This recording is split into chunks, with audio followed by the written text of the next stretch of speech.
Okay, let's make sure I can get this so I can actually see your comments while I'm talking. Apparently, this needs to be full screen while I do that. All right, let me know when you guys can hear me. There's usually like a 5-second delay here. Let me know if my voice sounds fine before I embarrass myself by talking with the mic turned off or something. All right, looks like you guys can hear me. Okay, so yeah, this is Hardware Loose Ends for August. It is already September 2019, which absolutely blows my mind. I don't know about you guys, but to me, it feels like this year has been about as long as 2 months. I can't believe we're already into September on the, I don't know, 9th or something end of month live stream. So, where's the dog? Up, up. She's right here. All right. All right, go. But yeah, I know. I love the thumbs down too. I see you Dark OS Dreamers. It's hilarious when I boot this up and I see 94% likes. So there's been like 5 people who downvoted this before it even started. Could I even win? Some people just want to shit on everyone, I guess. But anyways, let's get started. A ton has happened this month for the channel. As usual, there will be some big announcements for the channel coming near the end of the, things I'll be going over here. And of course, about 30 minutes in, there's going to be a Q&A session where if you tip me, I'll answer questions. Or you can just tip me. I mean, my prevalence would be that you tip me all the time. But keep in mind that I probably won't answer any of your questions while I'm going through all of this Patreon stuff right now. So save that for when I start the Q&A. All right.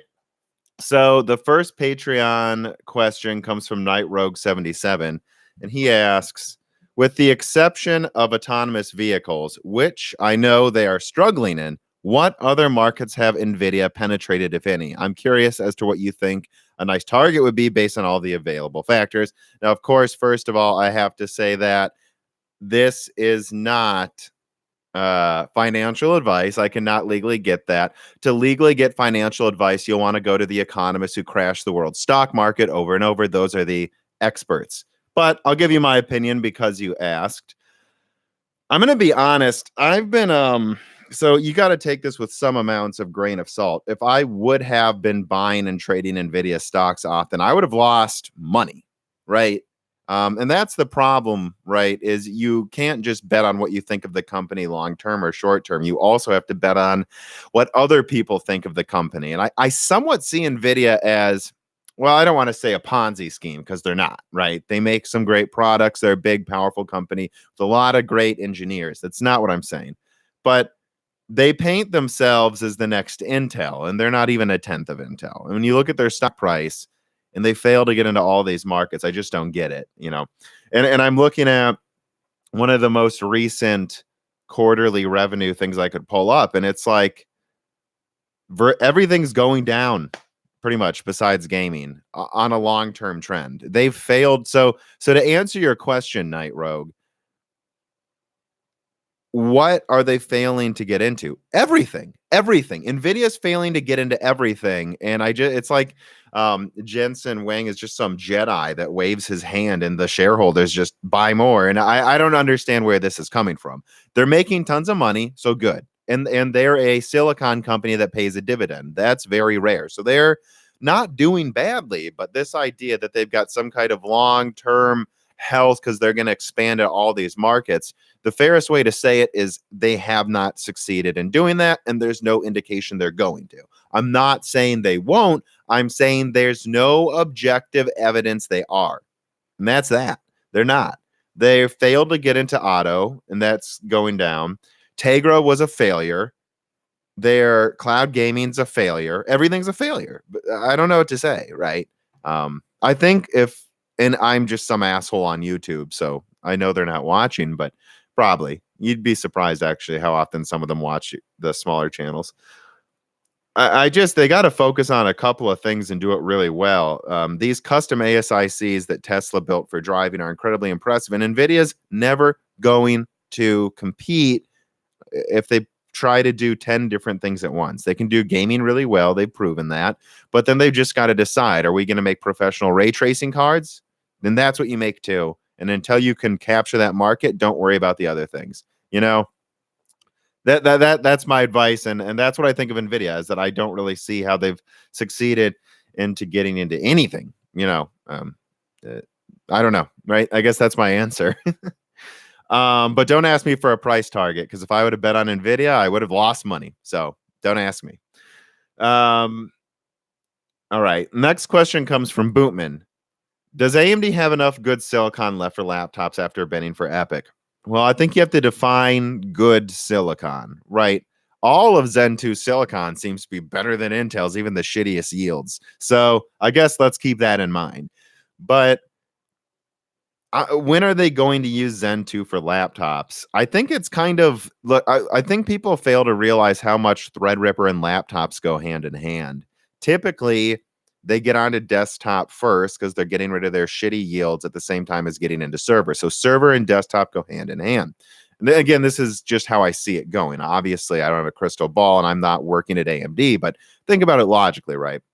If they get out server the best yields and then desktop the shitty yields, what's going to happen over time is they'll fill contracts, better and better yields, better.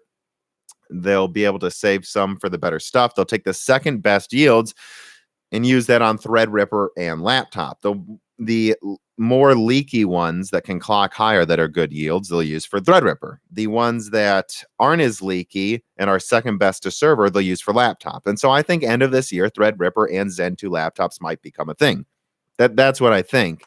And then eventually what they'll do is they'll start bringing better and better yields to desktop at the same time as sending the shitty yields to the PS5 and the next Xbox, assuming the next Xbox uses Zen 2, which it's like 99% it does. So that's what's going on there. Now, Bootman also brings up Radeon Chill, that he loves it and the media doesn't talk about it enough. I couldn't agree more. Radeon Chill makes the entire efficiency argument with NVIDIA a joke, in my opinion. A joke. I don't know why Radeon Chill isn't talked about more often.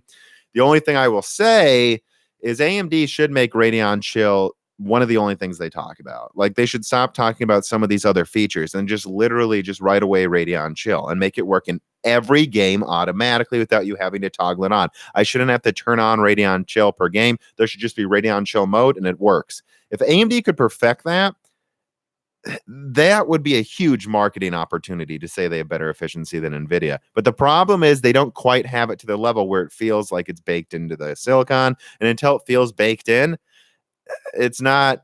NVIDIA will always be able to say that, oh, well, AMD's just cheating in the games that work or something. But I agree, Radeon Chill is overlooked, and AMD should be giving it more of a focus.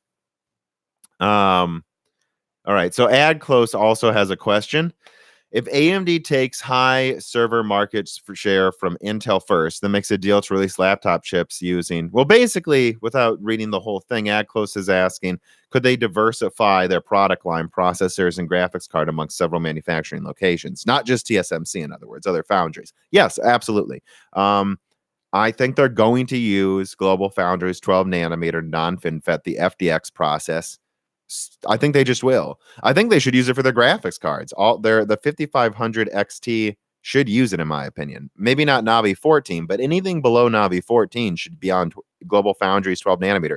It's like 90% as efficient as 7 nanometer, right? As long as you don't clock it high. It can't get more performance really than 14 nanometer, or at least not as much more compared to 7 nanometer, but it can get the same efficiency as 7 nanometer. Once you get cards that small, you don't need them to be as dense. I think they really will use that. And I really think they're going to use that for some kind of spiritual successor to Jaguar Bobcat. They'll slightly strip down Zen. It'll be better than Kabini was. It'll be in between the performance. It'll be probably like, I don't know, if I had to guess, Zen Plus, a little better than Zen Plus IPC, but really small 12 nanometer non-FinFET, real 12 nanometer from Global Foundry dies. They're dirt cheap, and they'll probably make them up to 6 cores. At least I would hope they would.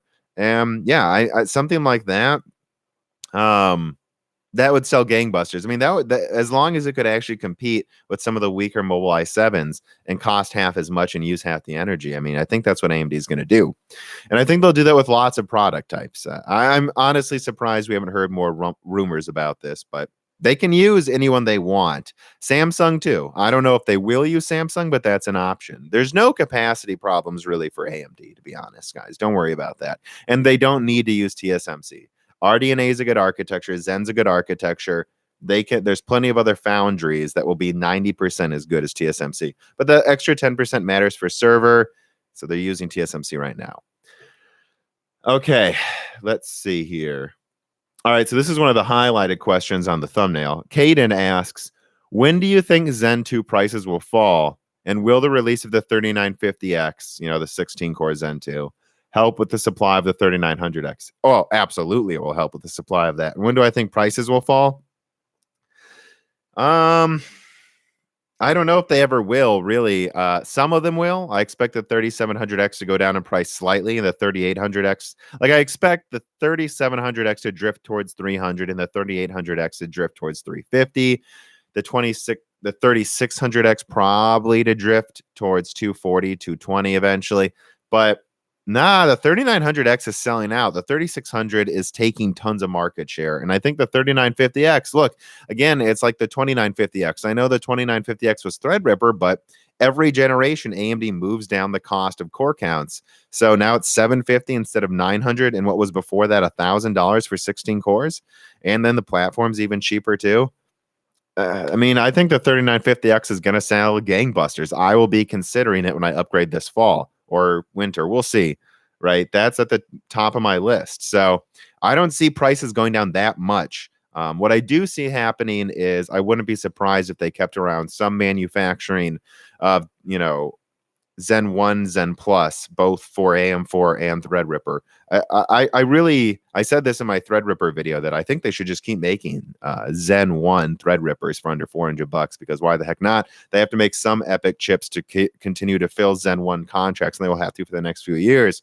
Might as well take some of the worst yields, which are probably actually pretty good by now, and keep making, 1900Xs, 1920Xs for like $200 so you can have a cheap pathway for entering into Threadripper. That's what I would consider too, by the way, is whenever the next Threadripper chipset comes out, perhaps I just get that and then what they're like $170 recently on Newegg, a $170 1900X. That's a 4 gigahertz 8 core for $170. And then whenever I want to, I could upgrade to Zen 3 or 4 Threadripper. That's what I'm kind of thinking, to be honest, guys. And I think they should keep making those as long as it makes sense to. They should always have some dirt cheap option for Threadripper.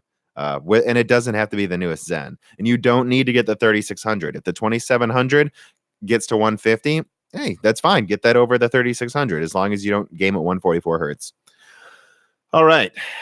Moving on, Lebo King Kilo asks, do you see a market where AMD would benefit from having HBM2E, that's the new bridge HBM coming out right now, and HBM3 on production at the same time? Yes, and in fact, I still haven't gotten around to making a big video about this. Hopefully that'll come out next week, but there's a Chinese company entering the GPU market as well, it seems. So let's count. What do we have coming?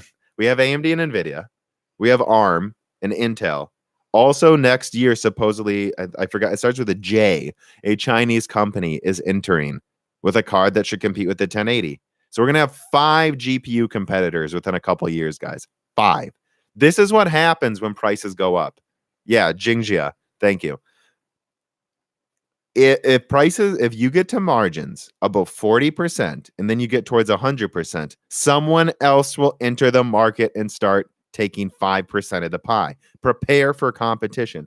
And it's exactly what I said it would be, by the way, guys. It uses good coolers, HBM1, from what I'm told. HBM1, not HBM2, HBM1, because it's cheaper, but that allows them to get better efficiency than GDR6.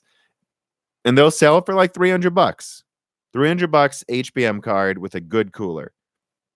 It's meant, yes, it's meant for more specialized markets, but I'm sure it games fine. This is going to be what happens. Anyone can buy the nicest memory, a liquid cooler, and the best components. And then even if the architecture is half as good, paying extra for all the other stuff will make up for it. And you know what? They'll still make like a 10-20% profit off of these bad yields of their specialized cards.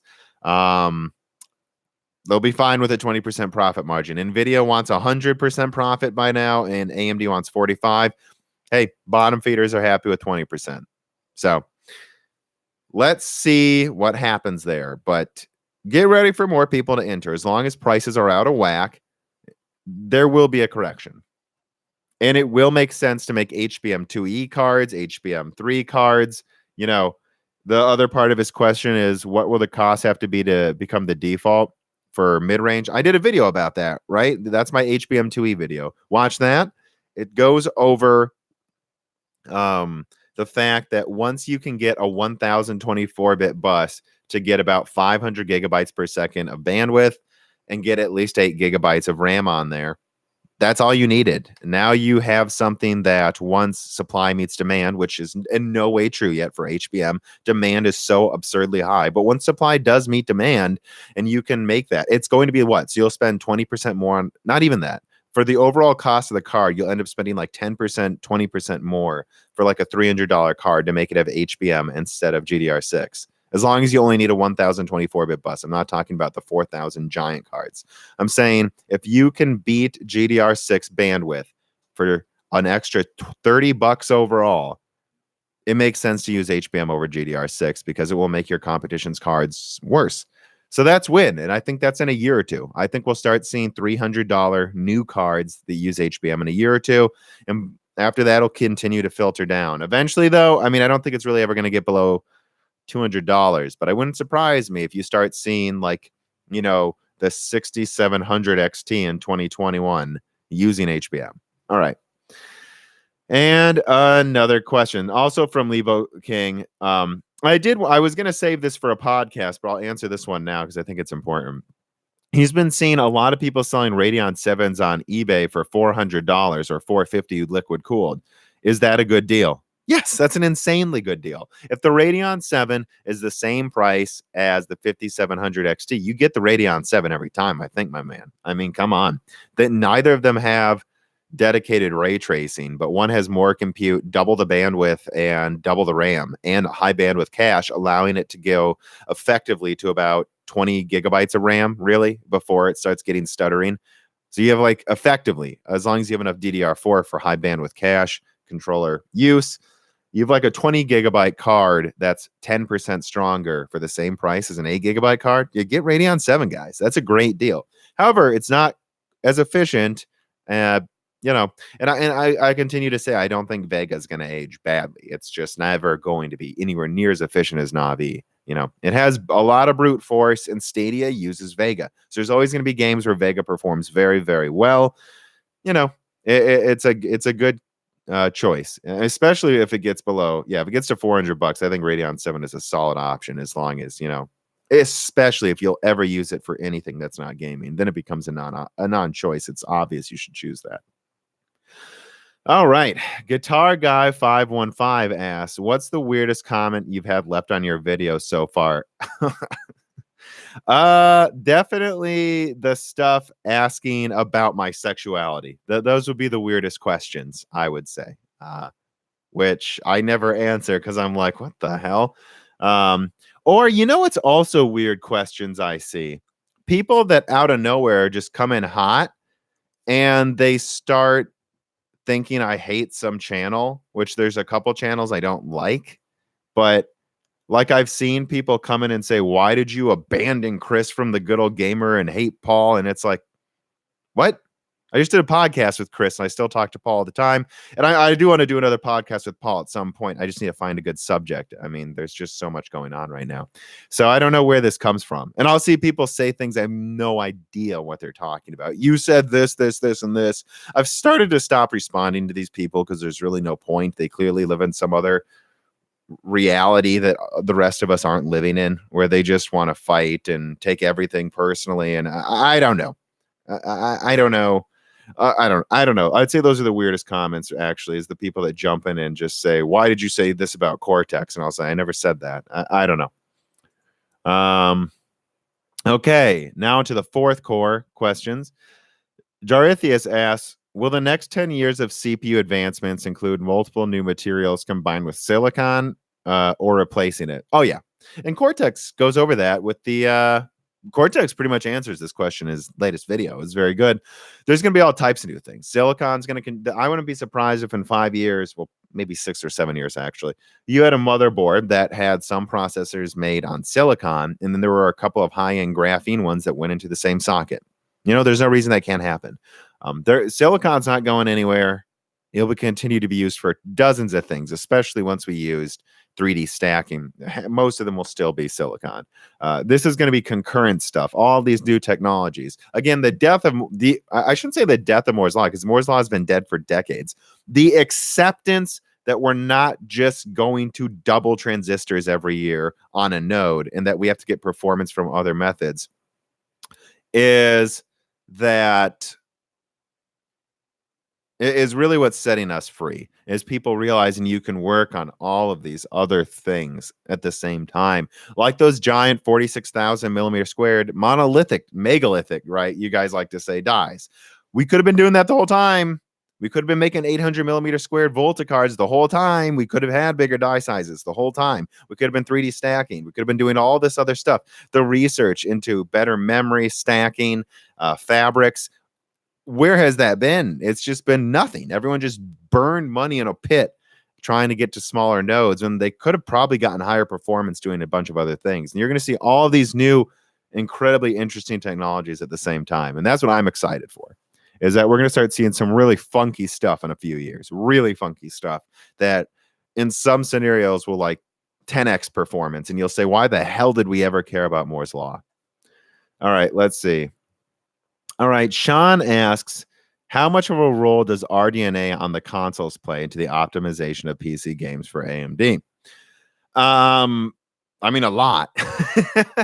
and this is something I've talked to Cortex about offline, and other people I talk to at those receptions and Hot Chips, that it's not just that they're in consoles. It's kind of more of a correlation. AMD's technology is in consoles because AMD's open with their technology. Not everyone's not just supporting AMD because it's in consoles. It's really the same thing going on at the same time. All these open standards, especially as time goes on, people hate anything remotely closed. So AMD's openness is what's gaining them support, including on consoles. And there's a synergy there. Okay, so then they get this, they get that. All of a sudden you're programming it because it's more open and because it's on consoles, right? So it's huge, but it's not just the consoles. The consoles are using it because AMD is finally getting something out of being a more open source company. Finally, they're getting some of that fruit. So yeah, I mean, it's huge, and it's going to continue to pay dividends more and more for AMD moving forward. As AMD's technology becomes more of a standard, it's going to become harder and harder for NVIDIA to make up for some of that stupid shit that they keep doing. All right, and this is the last question before I move on to the actual loose ends, just tying up random things. But I do want to answer this question because I think this is a fun one. Let me refresh this page over here. 2 in the AM PM asks, what's the worst shitcoin with a high market cap? So I slept on this one and thought about it because there are so many shitcoins to choose from. Oh, you got to love them. But I think it's becoming more and more easy for me to say it's B-Trash. You know, Bitcoin Cash is easily the worst one, right? Because at least some of the other ones are trying different things. And even if they're scams, there's something they're doing, I would argue.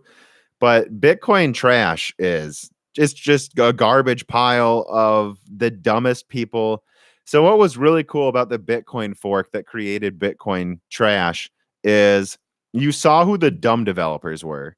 You saw the dumb people who worked on Bitcoin fork off, and you're like, oh, so those are the dumb ones. That's the worst one, because it's actually calling itself Bitcoin, which is ridiculous. But now you got Bitcoin Trash, the return of the king, Bitcoin SV. I'm sure. And how many other Bitcoin sequels have we seen now that are just dying? I don't know. I used to troll on r slash, I think it's r/BTC, even though their ticker is BTH. It's a scam. Their Reddit's called r/BTC, even though their ticker is BTH. They're trying to defraud people and trick people into buying Bitcoin trash. And I used to troll on that subreddit all the time, but it's not fun for me anymore because I just see a lot of sad people about to lose all their money, and it's not funny. It's very clear people's ego. They'll be willing to go down with the ship. And I don't know what to tell you. Read my newest Bitcoin article, guys, because I think a realization you got to have eventually is you got to stop comparing your shitcoin to other shitcoins. There's always a worse one. There's always BitConnect. Yeah, BitConnect's way worse. We know. We all know BitConnect's worse than your coin. That doesn't mean yours is going to get a higher market cap, though, because BitConnect got a high market cap because it was the biggest scam. And then you have to realize, oh, if I have a good project, it might actually lose because it's not more scammy. And I don't know what to tell those people. It's just, it's like when people say it's always darkest before the dawn, right? It's always darkest before the dawn. Well, when it's also darkest? Before it gets even more dark. Just because your coin's gone down in value by a factor of 10 doesn't mean it's not about to go down another factor of 10. Try to be objective when you really think about holding on to your bags. I don't know what else to say. I just really got to give that speech there. Also, Ripple's a giant scam that'll probably be investigated by the SEC. All right, moving on. Man, there's so many other dumb ones. If you tip me enough, though, I'd keep going on and on about this. There's so many. I could do a whole series on the top 100. I mean, 80% of these are scams. So let's go over some final things from this month before I go into the Q&A. So this is the second part, as usual. Going over overlooked things, comments I got on my videos. Let's see. Oh, yeah, I saw a lot of people complain about some errors made in the last loose ends. I'm talking off the cuff here, people. If I say 1% instead of 3% or 10% instead of 5%, I don't have a script, really. So don't get mad at me. This is, me answering questions quickly. And please don't get mad at slight errors. Look at the overall point. All right, so we moved on through that. And then what else? Oh, yeah, I saw a lot of interesting comments with that review of my NV13 laptop. A lot of people got mad that I talked about when you buy a laptop, it's like buying a phone. A lot of it is what you're looking for. I want a laptop this big that I can put into anything, right? It's so small, I can put it in my work bag next to my work laptop, and it effectively doesn't take up room. This thing is thinner than a MacBook Air, smaller in all dimensions than it, and it plays the Division 2 in 900p. That's why I bought it. I know your laptop's a little cheaper and has, let's say, a 1060 in it, but it has a 2-hour battery life and takes up 3 times the room. That's just not worth it to me. So just when you get mad at some laptop reviews, you got to really start thinking about what some people are looking for and what their needs are, because they're not the same as yours. And the one thing I will say is, anyone who and I've seen this before, I saw a $1,200 laptop that had a 1700. That's right, an 8-core desktop R5 or R7 1700 and like a Vega 56. Yeah, there's a mobile version of Vega 56, which there should be, a 100-watt version. It's a small card that's very efficient if you clock it a little lower. And it was like $1,200. So you get an 8-core Vega 56, like a 4K screen or something ridiculous, 16 gigabytes of RAM. Yeah, for $1,200, that's really cool. I admit that for a laptop. But is it really a laptop? It was literally like this thick, this big, and it had an hour and a half battery life. Really? That's just not what I'm looking for. I've got a desktop here for a reason.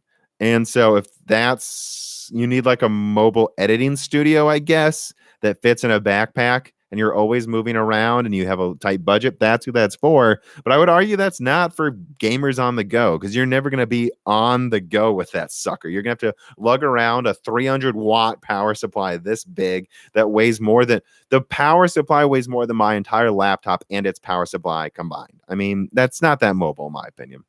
All right, let's move on here. Yeah, a lot of people getting mad at me shitting on liquid nitrogen overclocking, which it seems to be a fundamental misunderstanding. There's nothing wrong with overclocking with liquid nitrogen. And in fact, I think Gamer Nexus does a lot of interesting tests with it. But most people don't. Most people don't do interesting tests with liquid nitrogen. They just pour it, boot it up, and then they turn on CPU Z and they go, I did it. I opened CPU Z. For me, that doesn't prove a goddamn thing. I don't really care. I want to see real benchmarks, which Gamer Nexus did. And he found that, yeah, you can get it 30% stronger if they could clock it. I think it was like 2.5 gigahertz at 2080 Ti. He found that, yep, at that clock speed, it's 30% stronger. If they could cool it this much, it'd be really cool. And I thought that was a really cool video that someone sent me. All right, moving on. People keep asking about Adored TV to do a podcast. And he just says he doesn't like doing podcasts. Right. Like I've talked to him for over a year, so it's not like there's any problem there. It's just stop asking, right? I think I said that last video too. A lot of channels don't like interviews or live streams or all of that stuff. If you think about Adored, he doesn't show his face and he releases like 1 or 2 videos a month. But that's because he puts in so much effort getting every little thing correctly, you know. So that's the type of channel he is. Now, why would Chris or Paul do it? Well, because they, you know, they do a lot of shorter, quicker videos. They're able to speak off the cuff easier. And Cortex, I consider myself very lucky to be able to convince him to. Well, actually, he wanted to do the podcast quite a bit, so he'll probably do it again soon. By the way, so you know that type of thing. You know, some people want to do podcasts, some don't. Let's move on.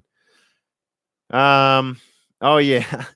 I've seen a lot of comments saying that I cut off guests in the podcast. I just have a tendency to not edit that URL around there. I'm not really cutting them off. And what you got to keep in mind is the way I edit it too. There are some guests where, so you know, when you have, it depends how often people have been on podcasts. Chris is very, very good at doing a podcast. I'll say that. He keeps things on point. He doesn't stray. Same with Cortex. Very good at staying on track. But there are some guests where it's like they'll start talking about a subject and I know what they're talking about, but they don't realize they didn't give an introduction. So if you aren't me, you don't even know what we're talking about, right? And so sometimes it sounds like I'm cutting people off. It's because no, I got to make sure we cover the intro, or I got to make sure we don't skip over this. And there's a pot, you know, usually there's no video. So I can't go like this, like, wait a second. I have to just talk and be like, hey, wait a sec, you know. So, you know, give me some slack here. A lot of times they're cutting me off too. And I just, I don't know. I'm just trying to do a better job of edit it out so it doesn't sound like we're talking over each other. And you'd be surprised how often people sound like they're talking over each other when they're really not. Like if you listen to me and my brother talk, it sounds like we're talking at the same time. And I'll literally edit out entire tracks of one of us talking while the other was talking. Just, I don't know what to tell you guys. Just, there's no beef between me and any of the guests I've had on, I guess is what I'm saying. I don't think they would think I'm cutting them off. All right, talked about that way too long. Okay, and this is the last thing before question and answering. All right, let me get a drink here. So, big changes coming to the channel. That's one thing I want to talk about here. It's grown incredibly quickly, and I'm looking at other things I can add to the tiers. So that's what I want to talk about is make sure you're actually part of the tier you want to be. I know there's some people who will like give more money than their tier requires, and then they won't join the higher tier. Like, let's say you're given $5 a month, but you actually only signed up for the lowest tier. Correct that, because as I get more and more subscribers, it's harder and harder to keep track of all of the names when the system can do that for me. So keep that in mind. Additionally, things I'm thinking of adding to the tier. So I'm not changing anything with the bottom 2 channels. And again, that was something I considered, removing Discord support, because most channels don't give Discord support at the lowest tier that I've seen. And so, but you know what? I offered that from the beginning. So it's like, I don't ever want to remove a thing you got before at a tier and then take that out and say, you no longer have that. You got to pay more money. I never want to do that. I want to find ways to just add more value to all of the tiers. And I think this is what I'm going to do. So the unlocked fourth core tier is the one where you get interaction. This is where you ask reader mail questions. Some of them I just asked here, right? This is where you get a little bit more messaging capabilities in some of the Discord servers. And this is where you get to see your name in the videos and the credits. That's not really going to change, but I'm thinking, and this is where I hope people still listening, I'm thinking of adding an exclusive podcast called Die Shrink, where me and Dan talk about really, really specific subjects. Like we just talk about benchmarking 720p for 40 minutes, right? Maybe we do that. Or we talk about what's going on with the comment section in WCCF Tech. But here's what I don't know. Because WCCF Tech, we got to talk about this. It's turning into like a race baiting dumpster fire. Everyone always made fun of WCCF Tech's comments, but I'm telling you, it's clearly getting worse. And I have some theories on why that's happening that I want to talk about, especially as someone who started in WCCF with a profile there. But yeah, like Stoops Bro says in the chat, more dedicated stuff that people who really like the podcast will probably want to hear more of, but that I worry would not be for everyone. That's what I'm thinking of doing. And I would put that at the unlocked fourth core tier because I want as many people as basically, since you can ask questions, you should be able to have your questions read and hear them in Die Shrink. I like that. So, but what I want to know is please message me on Discord, PM me, tell me how many. I'm probably going to do a poll how many of you want that. Really, because I don't know how many people actually listen to the podcast. I'm pretty sure all my supporters do, most of them, but I want to make sure. I don't want to put more effort into something other people don't want, right? So let me know. I'll do a poll, so look for that poll on Patreon soon. I want to know if that's true. I think it's something I could do. And then what I also want to do is there's no ads in my podcast yet, but eventually there probably will be. It's actually doing really well. So that's something to think about. And when there is, for the 10 gigahertz and up tier, I want to add a feed of the podcast that has no commercials and comes out a few days early. So that's how that would work. At the fourth core tier, you get the exclusive podcast because you ask questions. So you should get the exclusive podcast, I think, right? So your questions can be heard, even if it's in Die Shrink. And then once you get to 10 gigahertz, you'll be able to get the podcast early without ads. And 10 gigahertz also gets a ton of other shit too, to be honest. 10 gigahertz is where you really get a ton of interaction.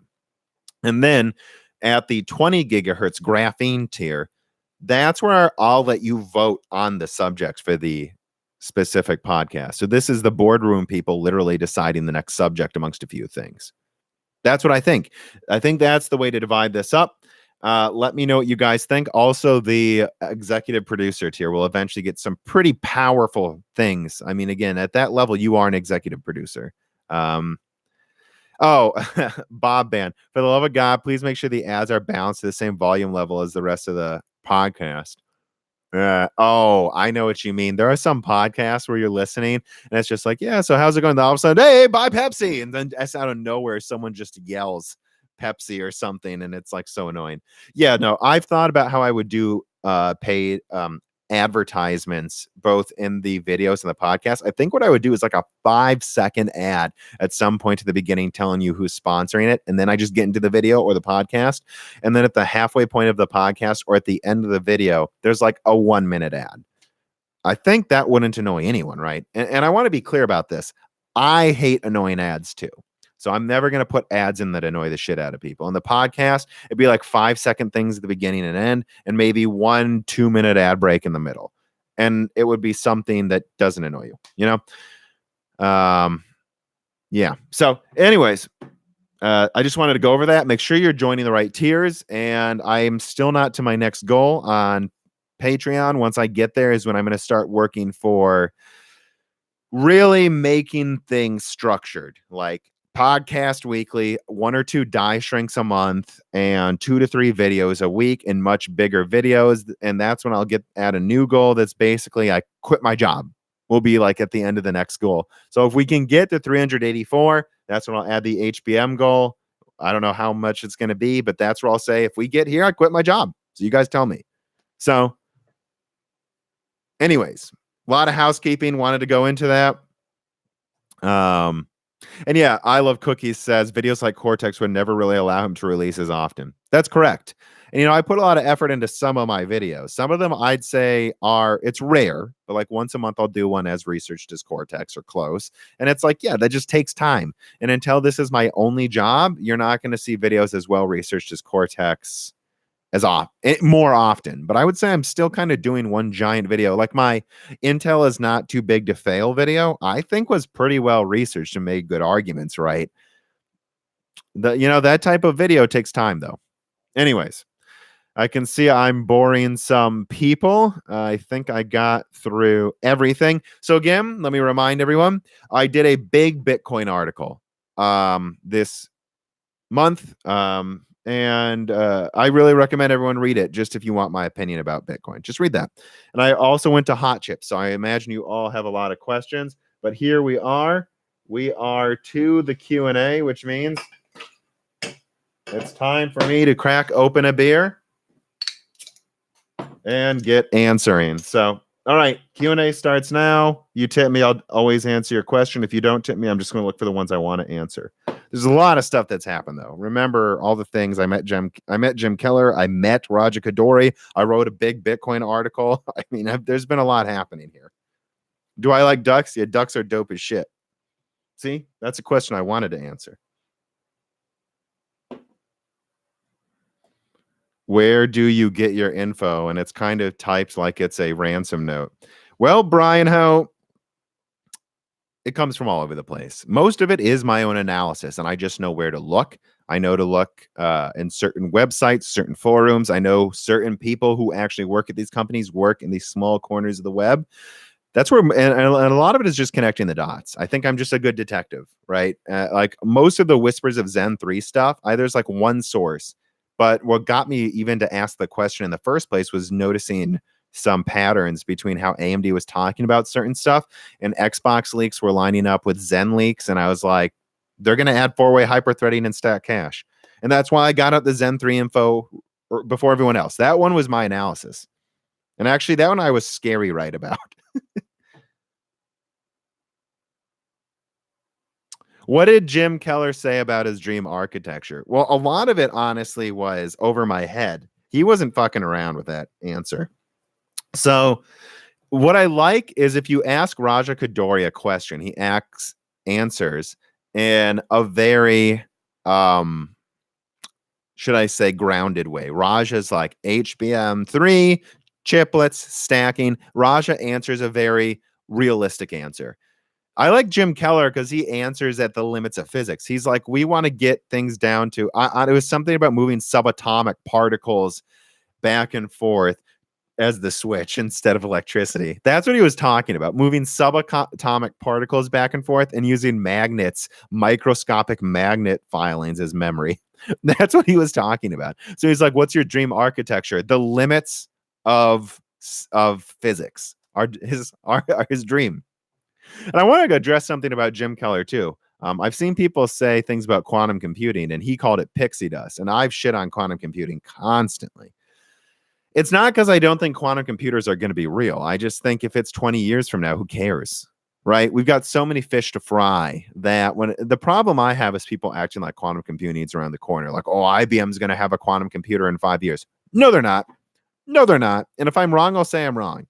But no, they're not. There's no indication quantum computing is around the corner. Obviously, it's the holy grail for certain tasks, but even when we make it, it's not going to do certain things well. It's just not. So it's not going to fix everything too. Like Lisa Sue said at Hot Chips, the only way to be sure you're wrong about your solution is to think your solution is the solution to every problem. You're going to need different solutions to every type of problem. Quantum computers will be here in 10 to 25 years. I think I think more like 20 myself, but it's not around the corner and it will do certain things. Did I see John Carmack on Joe Rogan? I've watched half of it. Yeah, he was an interesting guy. I'm not all the way through it though. I did watch part of it though while I was working the other day. Oh, Bebop Hunter, thank you for the tip too. You didn't ask a question. You just said meow. So someone else asked us something about ducks. No, duck is not a euphemism. Ducks are just dope animals, dude. Dope ducks are dope animals. They quack. They want you to hug them. They also taste good, unfortunately, too. I actually come from a family of duck hunters from Minnesota. So they taste very good too. All right. Scoops Pro says, I don't have anything to ask, but want to get super chats going. Come on, guys. Don't be stingy. I guess thank you for the tip, Scoops Pro. If you at Moore's Laws me right now, Scoops Pro, any question, I'll answer it. Just, you did tip me. Like, I feel bad that you didn't ask a question.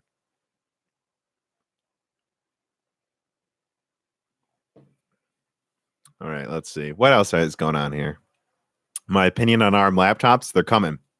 They're coming. ARM laptops are coming, guys. They will. They're definitely going to make good, decent APU graphics cards for them soon. I think they're going to get emulation down to where they're not better than Intel, but they're not better overall, but they're slightly better at certain TDP levels. Prepare for some 10-watt APUs from ARM very soon that compete with Core M. That's what I think's coming, and are way better if you're running the right app. Yeah, they'll be here within a year, I think. Who knows if they'll be good yet, though. What am I drinking? Prankster by North Coast. North Coast is a really good brewery, by the way.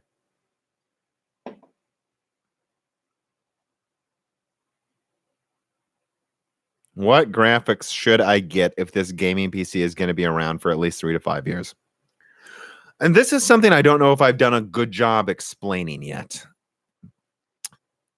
I really think one of my better videos, which is one of the quicker made ones, was the next 5 years in PC gaming tech are going to be crazy.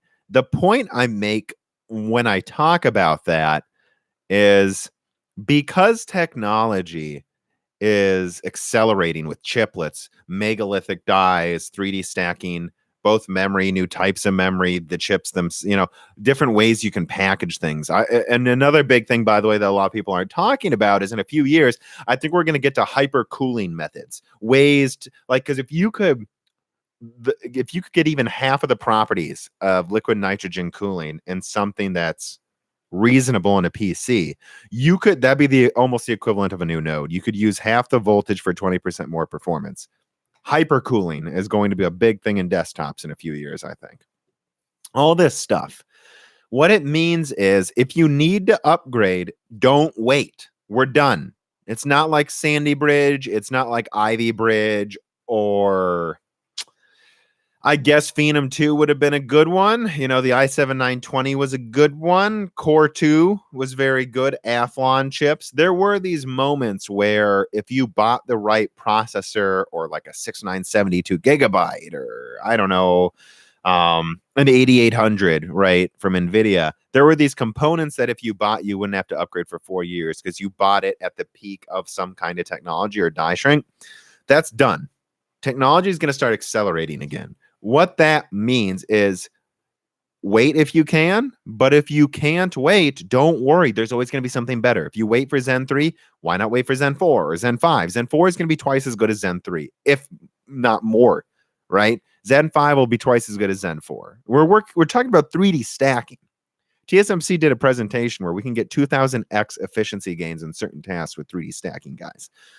Things are going to start moving fast again like they did in the 90s. And that's exciting. What that means is don't wait. Just buy now if you need to. But if you don't need to, there's always something better. I hope that makes sense. It sounds contradictory, but I don't think it is. All right. Let me move down here. I owe you all my knowledge about computer science. That's scary because I'm not SFFR, a computer scientist, but I'll take that as a compliment, I need to get Cortex on more often because he's someone who actually knows at a hardware level what's going on half the time, and he's going to try to connect me to some other people to explain it better too. In fact, I've got another Cortex podcast I'm editing together now, by the way. It's not a new conversation, but it comes from that last podcast that I did with Cortex was 2.5 hours long, and I cut out like a third of it just because it was like off subject stuff. But there's a whole conversation actually about like Sony products, why he named his channel what he did, ray tracing. He has a very funny analogy for what Cortex thinks of NVIDIA ray tracing. I really thought it was hilarious. So look out for that. That should be here in a few weeks. Let me scroll down. I see another tip. See 2 tips. First one, Liberty Prime. Regarding Adored's 10 nanometer video, do you think Intel's huge dies on 14 nanometer plus will be competitive in terms of cost to make AMD's to make? So 14 nanometers is very old. What I would say, and this is what I've said consistently, is those i3s, i5s, that are quad cores, even their 6-core dies, are dirt cheap to make. These are dirt cheap. Soon, I think, within 6 months, Intel will have 4-core, 8-thread i3s. Probably 4-core, 8-thread Pentiums, too, by the way, that you can overclock. For $100, you'll be able to get a 4.7, well, probably 4.5 gigahertz i3 that's as good as my 6700K. That's going to be awesome. And they'll be able to drop those down to $70 if they want to. These are small dies on an ultra mature node, guys. And their node continues to get better. Someone in my Discord sent a comparison where Comet Lake just came out on laptop, and this is 14 nanometer plus, and it's 20% more efficient than my Whiskey Lake i7 and my NV13. And in fact, my Whiskey Lake i7 is 20% more efficient than the previous KB Lake R i7 I had at a laptop, which is itself is at least 50% more efficient than the original 14 nanometer. So Intel is continuing to innovate. As long as they're below 6 cores, they're dirt cheap. The problem is once you get to 8 cores, there's only so many you can make. And so they're cheap, but not a lot of them are good. That's the problem once they get to these larger die sizes. But no, they're not expensive, guys.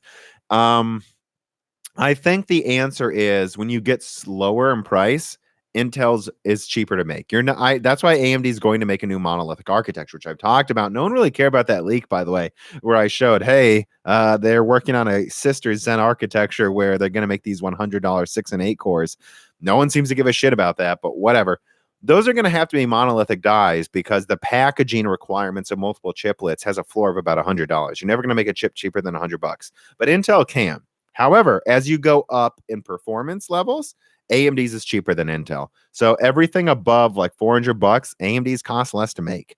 Everything below $200, it starts to get close. And then everything below $100, Intels are like, dude, they could pump out Pentiums for $20 each, nonstop for days. Don't worry about Intel's ability to keep some market share because we're going to get a world, I think, where you have 6 and 8 core i5s for like $120 and i3s for $80 that are as good as a 6700K. That's going to be awesome. Hope that answered your question. You tipped me $5. I really want to get into that there. Okay. Samsonite Dove asks, Keller's last project with AMD, the K12 ARM V8, rumored to be repurposed as intelligent high-speed interconnect controllers. Thoughts?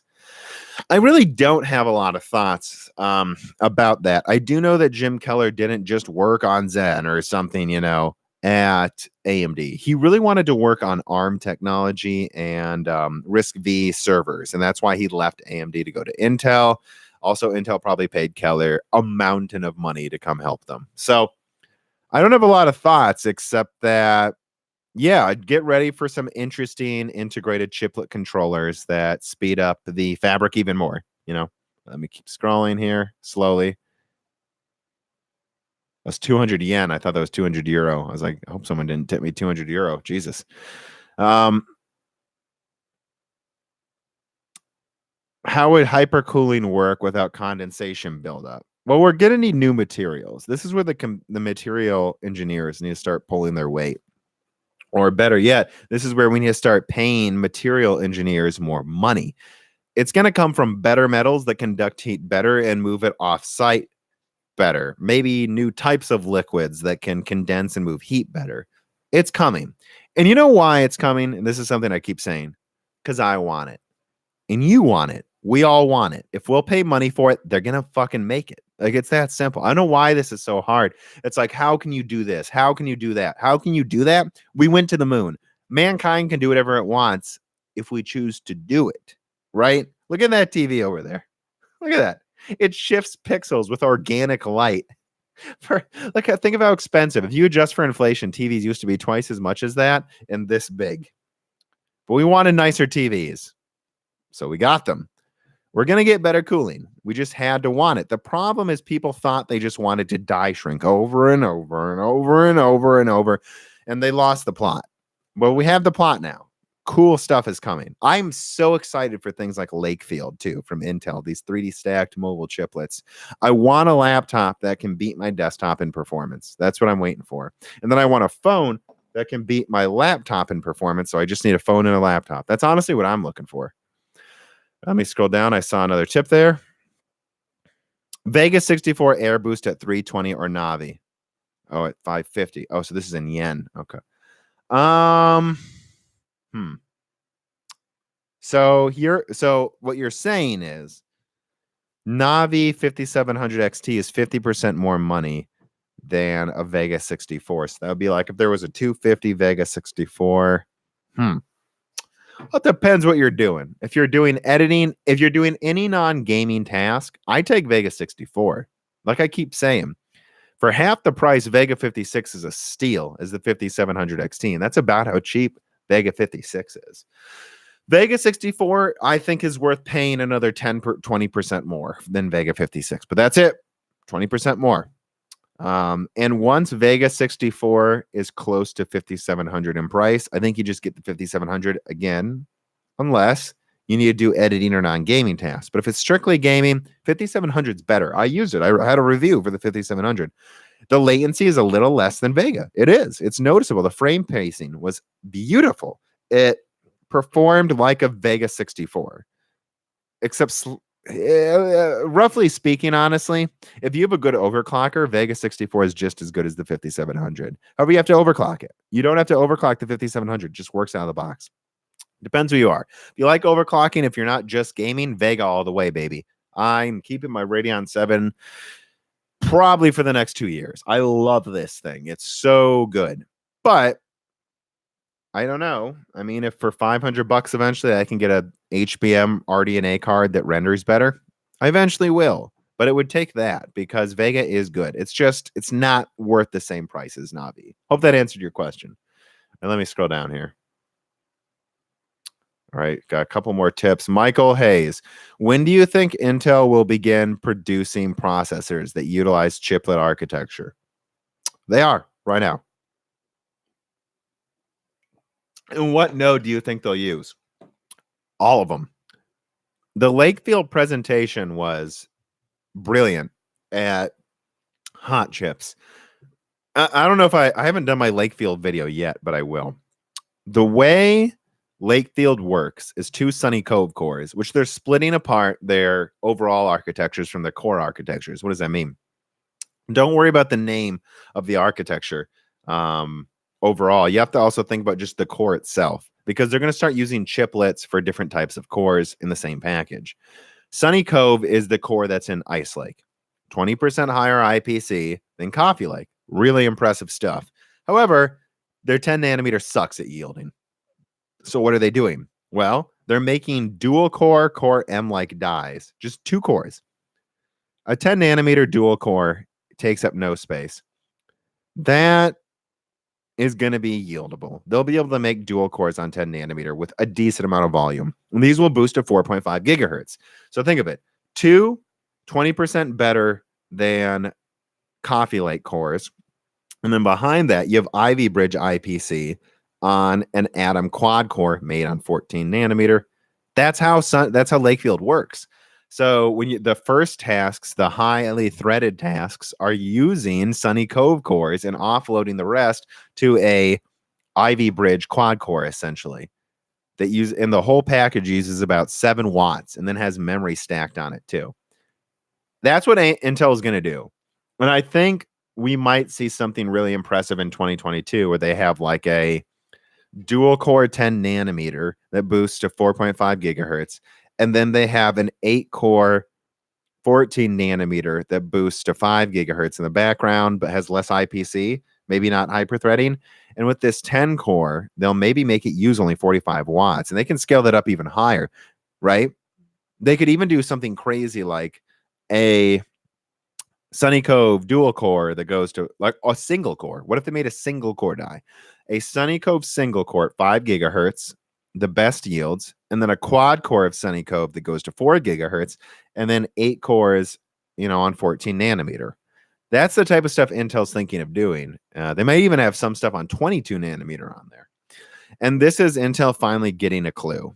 Now, I don't know if it's going to come out soon enough, though. And here's the thing. When everyone hears that, they're like, well, oh my God, that's going to be amazing. How will AMD compete? AMD is going to do the same thing, guys. That's what Zen 4 is probably going to be. So it's a race to see who can do it first. And then after that, it's a race to see who can combine threads to run single-threaded code. That's also something I talked to Jim Keller about. So, all right. Hope I answered your question. All right. TK Mao asks, will NVIDIA hire Jim Keller? My gut says no. What they need to do is hire Raja Kaduri, to be honest, and a couple other people. And then the problem with NVIDIA isn't that they don't have good engineers. It's that they are just so much hubris, and I'm worried they'll focus on these other architectures that aren't gaming, and out of nowhere, AMD will just shank them with a better gaming architecture.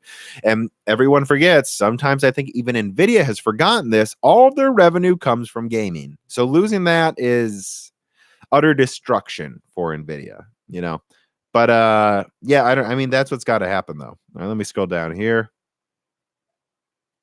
Okay, make sure I didn't miss any tips or questions. I've answered all of the tips. Okay, I'm caught up.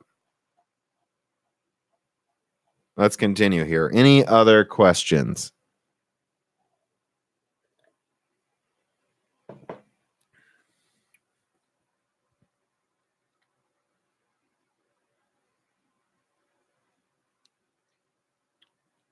Is there any need for a video card beyond 4K 120 hertz? Absolutely. I want 16K 1000 hertz.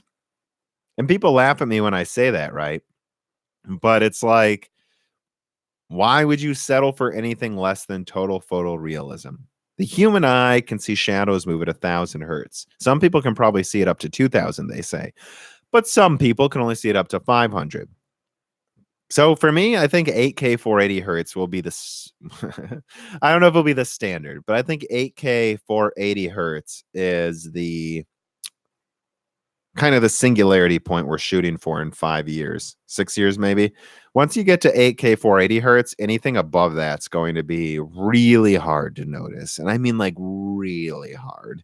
And if we can get graphics cards 10 times stronger by them, we could probably run it. So we'll see. But no, 4K 120 hertz isn't the limit.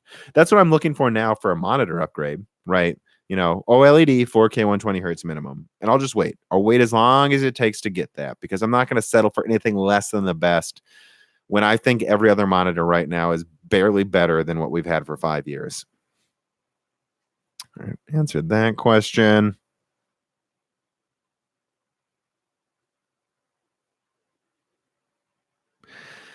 Okay, Bob and 250. Bob and 250. DeBauer found that only 9% of R9s hit 4.6 gigahertz boost. What's my opinion?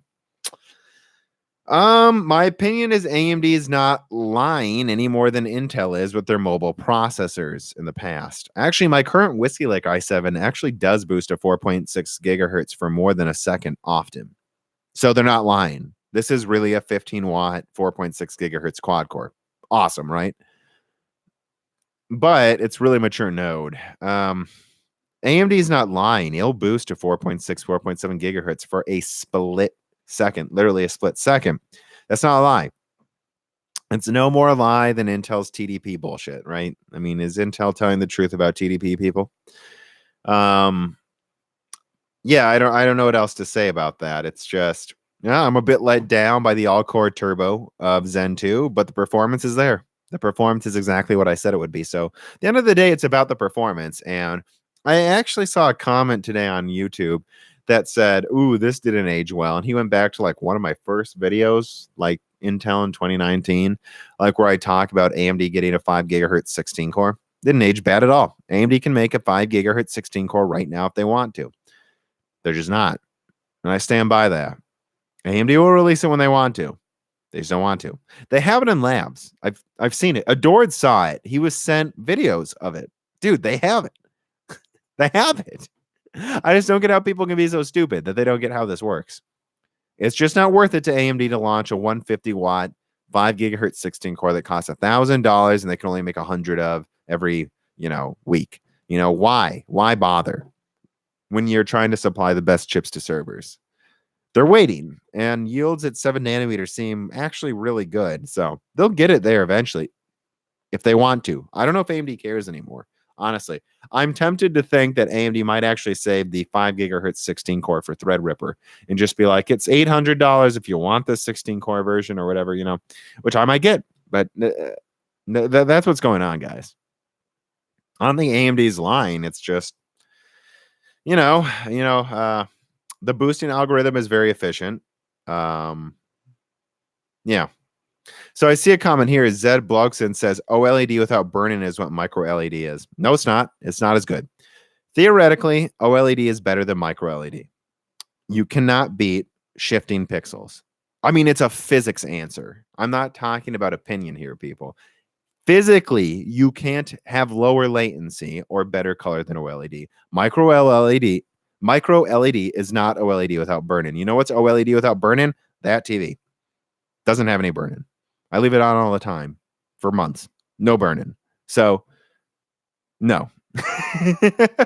Micro LED is an interesting solution to giant TVs, which OLED has a problem scaling to big TVs. I see micro LED as being really good for, and this is going to be really cool, I think. I think in a few years, maybe 4, you'll be able to get an 8K micro LED TV that is almost as good as OLED. Almost 99% as good. Well, maybe 90%, not 99. Honestly, you got to see these OLED TVs in person, the newest versions. Like, it's not actually comparable even still, but I think you'll be able to make 200-inch micro LED TVs for a reasonable amount of money. So for $3,000, you can get a 200-inch TV that's 90% as good as OLED, and you're right, has 0 burn-in issues. So I guess it could work as a computer monitor, but I don't want a 200-inch computer monitor personally. But fill up that entire wall with a TV for $3,000. That's almost as good as OLED. That's what micro LED is for. That's going to be sick. But it's not going to be the same color. It's not going to be the same response time or refresh rate. You just can't beat OLED. And OLED is not sitting still either. They have new versions coming out that are cheaper, faster, less burn-in. Where we are with OLED is here. Actually, I want to say this. The previous model, so the 2018 OLED model from LG, was just finally when I would have considered buying it. And I did, but I didn't. The model before that had burn-in. I admit it. The 2017 model had burn-in if you overused it. If you didn't overuse it, though, it was reasonable. So in 2017, OLED was a reasonable choice. But be careful. In 2018, OLED was a good choice for TVs, the best. If you're buying a nice TV, it better be OLED. But you don't want to use it as a monitor because it will burn in as a monitor. It will. 2019 version, the version I have, absolutely safe, no burn-in. However, on a monitor, it's iffy.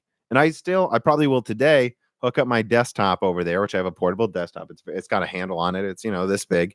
I'll just bring it over there and play Sekiro in HDR, which, by the way, guys, 4K Sekiro in HDR looks gorgeous on an OLED TV in 4K. I'll just hook it up over there and play that. That's fine for a few hours a day. However, I think next year is when OLED will be ready for monitor screens in a way that they'll never burn in, even when you leave a static image. So that's where we are. So I want to be clear. It's not that burn-in isn't a thing. It's that it's not a worry in a TV anymore. But it is a little bit of a worry in a monitor, I think. So, yeah. But I think LG's preparing an all OLED monitor lineup for this Christmas. I think they're going to kick the shit out of these stupid Asus monitors that are $2,000. They're going to be like, oh, yeah? Ours is $12,000 and twice as good. Or, I'm sorry, $1,200 and twice as good. And then by late next year, I think we'll finally have decent 4K 120 hertz monitors for under $1,000. Finally, guys. My brother's had the same 4K monitor for 6 years. 6 years.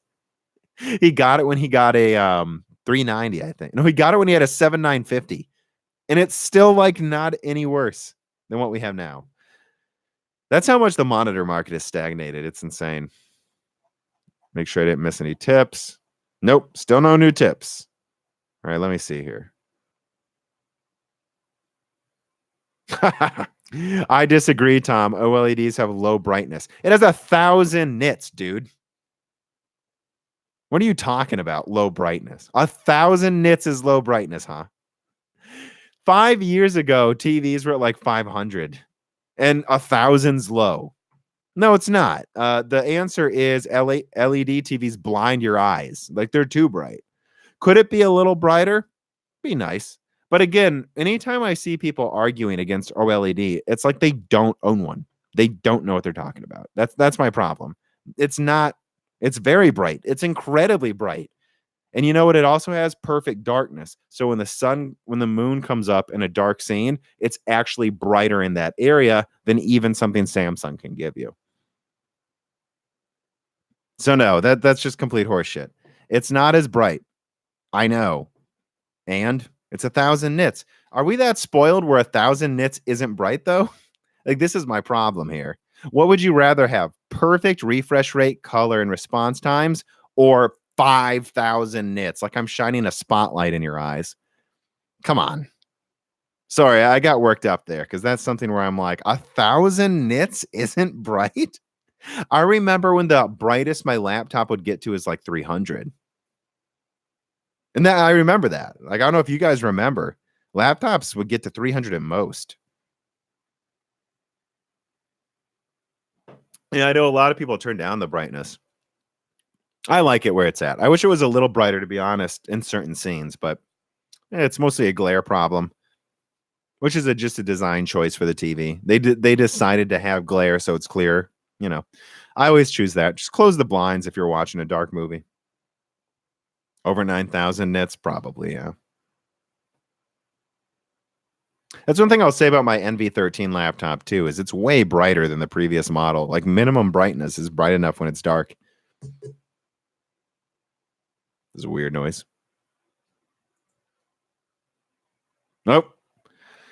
There it is. Oh, actually, I like this question. My 3-year-old 1440p OLED laptop used minimum 14 hours a day. No burn-in. If you wouldn't mind, Samsonite, could you type to the chat what model it is? I'd like to look it up because that's interesting. I saw Dell withdrew their OLED monitors because they had burn-in problems. So that's why I openly say you do need to worry about burn-in a little bit, right? However, it's like if you have a well-designed OLED screen, it should be doing things to mitigate burn-in, like shifting the pixels back and forth. Or this TV has that cool splash screen that comes up after 30 seconds of a static screen. Stuff like that means it should never burn in.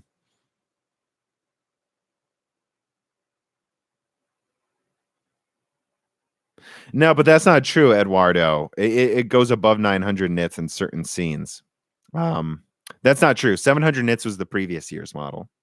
And that's still double what, even at 700 nits, that's like 40% more than previous TVs. And what you have to ask yourself is this, and this is, let me be clear, Eduardo, this is what annoys me. When people say it's bad because it's not as bright, well, that doesn't make it bad. That's a choice, right? You're choosing perfect blackness, contrast, color, refresh rate, and latency over brightness. And the brightness is still pretty goddamn bright. I'm trying to think of an analogy here, right? It's like, if your priority is brightness, and let's be clear, if you live in some penthouse where the walls are made out of glass and you want an 100-inch TV that constantly has the sun on it, yeah, you probably need 2,000 nits, but it's a choice. The truth is, if it gets brighter than about 900 nits, it actually looks worse in some scenes. You'll lose contrast and black levels. If you're a cinephile like I am, I love great movies. Just watch The Blackcoat's Daughter. That was pretty good.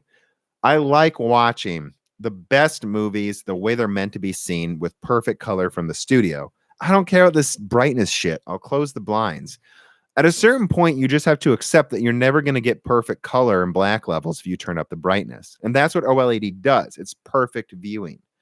And the fire, I'm on the I'm almost to a next boss in Sekiro where the entire area is like a Japanese village on fire. You have any idea how good a village on fire in HDR looks on that OLED screen? It's mesmerizingly good. And you would never get that level of contrast if the brightness was twice as high. And that's why I say I want OLED TVs to be capable of higher brightness. But uh, you got to kind of cap it at about 1200 nit. If you went above 1200 nit, you would actually be compromising the image quality.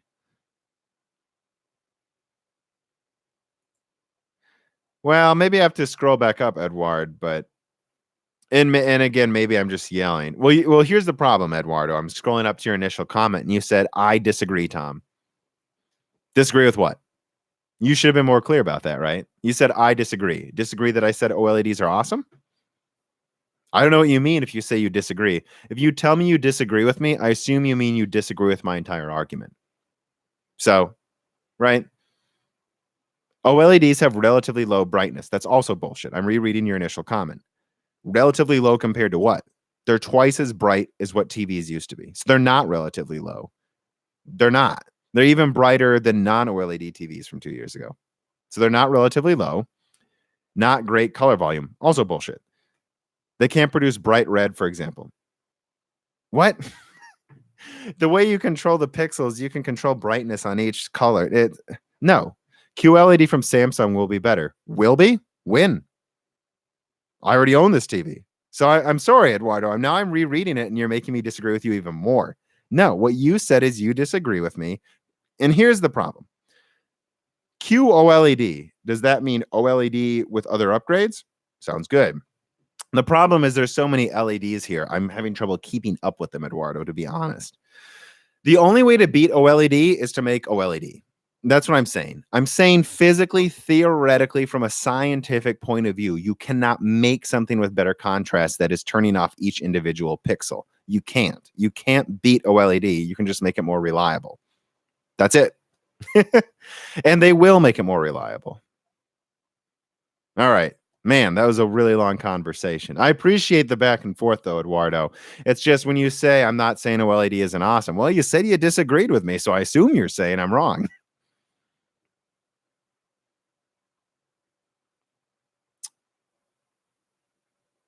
All right, there's a lot more here.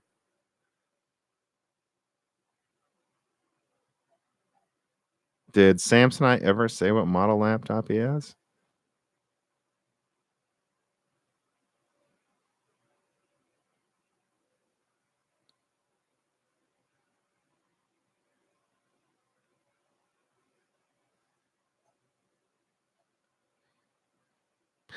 Windows support for HDR is trash. I don't know. Right. My daily driver, this monitor I'm hitting right here, and these monitors over here aren't HDR. They look pretty good though.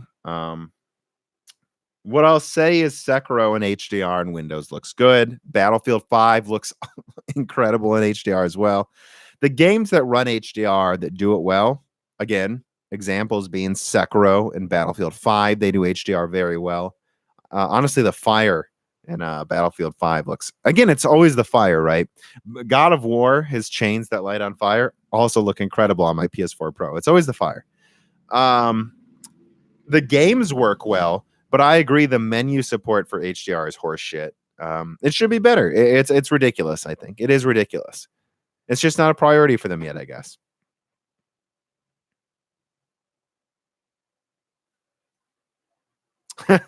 Windows HDR support beats Linux support for it. Yeah, I don't know. Maybe.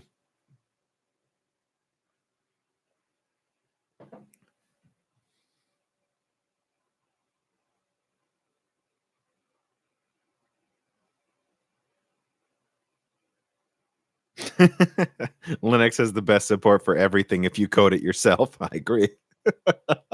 That's the problem.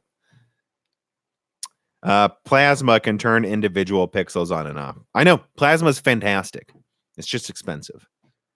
I know that Plasma is still almost as good as OLED, and it's like decades old. I know Plasma's awesome, guys. Ever played Star Citizen? Neither of you. It's not out yet. Never will be. No offense, Sky Mage. It's vaporware. Sky Citizen is the Ripple of games. It's never coming out.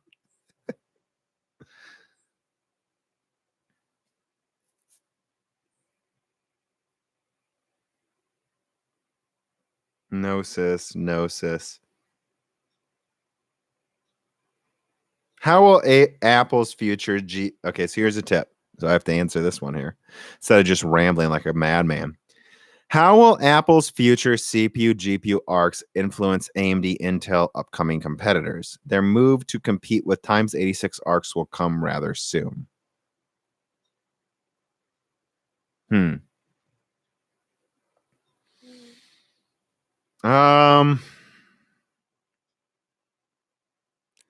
Yeah, I mean Apple's architectures are pretty much up there with Intel's IPC already, to be honest. If you look at some of these tests on their smartphones, they're actually really impressive. Um, I'm not sure what the question really is, though. How they influence upcoming competitors.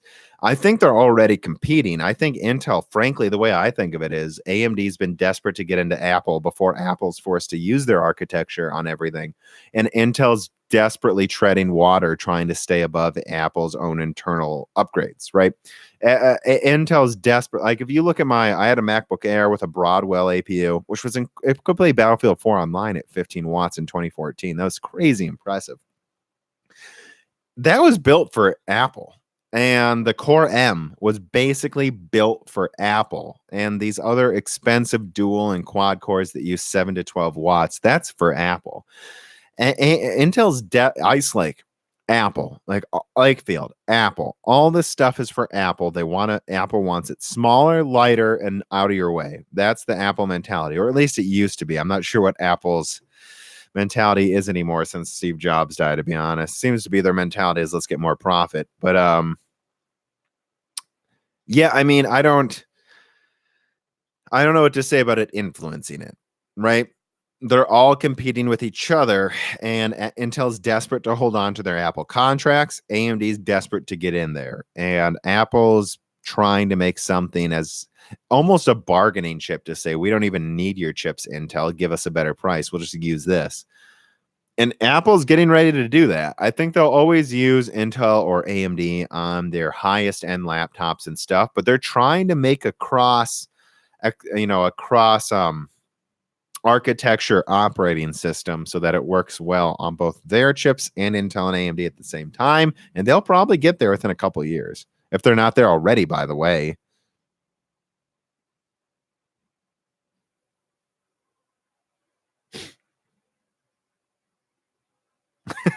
Star Citizen is the future of EA gaming.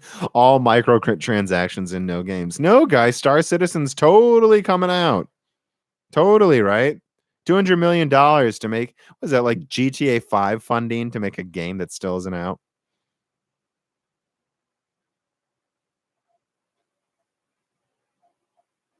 Yeah, it's actually very comparable to cryptocurrencies, right? Like all those cryptocurrencies that ask for funding and deliver nothing.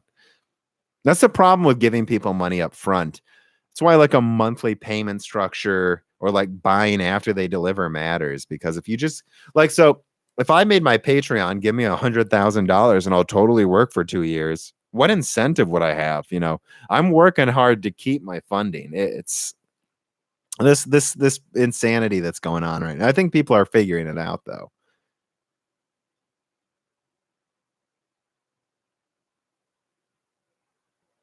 60 FPS and what though? The game's not out. I know they got the hangar, and I think they added some dogfighting thing, didn't they?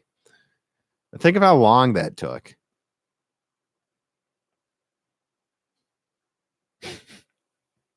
How many cores will we have by the time Star Citizen comes out? I don't know, 100.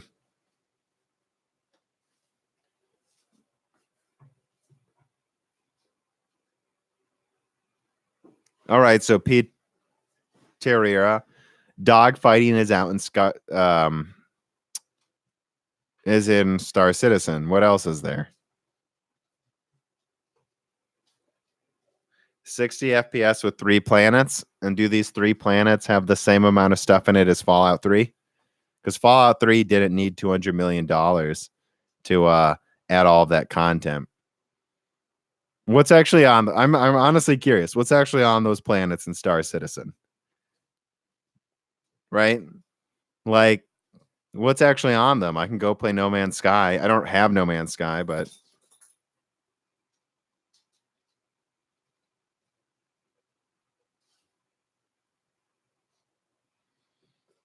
hi, Reese.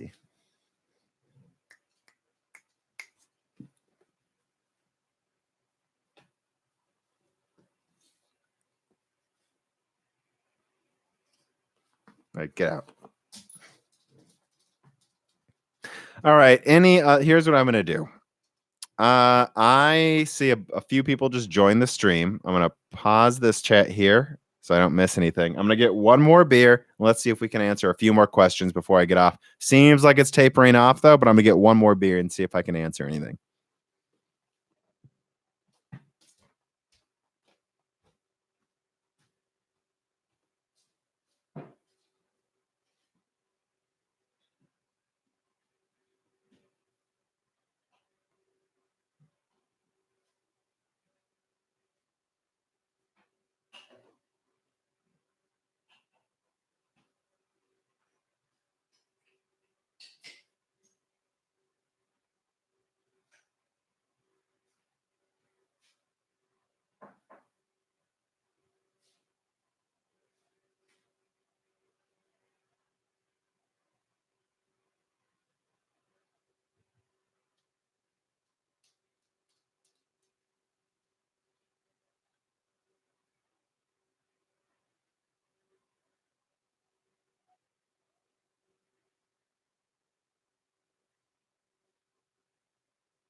All right, didn't lose too many of you walking away for a minute. All right.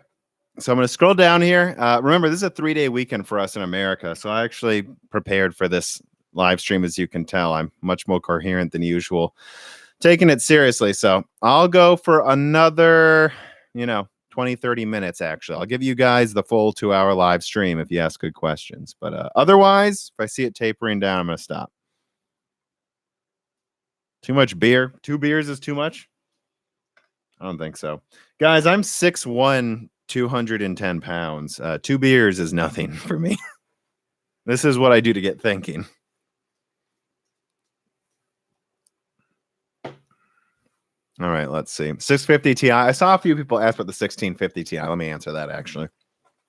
I got nothing. It looks like it's going to be 10% stronger, 15% stronger than the 1650, which would place it right at a RX 570 that uses, I don't know, 30% less energy, except it's like, who cares? I don't know. A 4 gigabyte, unless they gave it 8 gigabytes, which would make it a little interesting for me. I wouldn't be surprised if there was 8 gigabyte versions of the 1650 Ti, and they just kind of, and then especially if they did that and then just got rid of the 2060, but then it's killing the 1660 and 1660 Ti as well. So I doubt they'd do that. Yeah, I don't know. I think the 1650 and 1650 Ti are so dumb. 1650 should be the 1640 and be $90, and the 1650 Ti should be the, I don't know, 1650 and cost 120. And then the 1650 Ti should be like a cut down 1660 for like 140. Like that's what it would be if prices weren't insane right now, but it's not. It should be a 6 gigabyte card for $140. I mean, think about what 580s cost. It's ridiculous.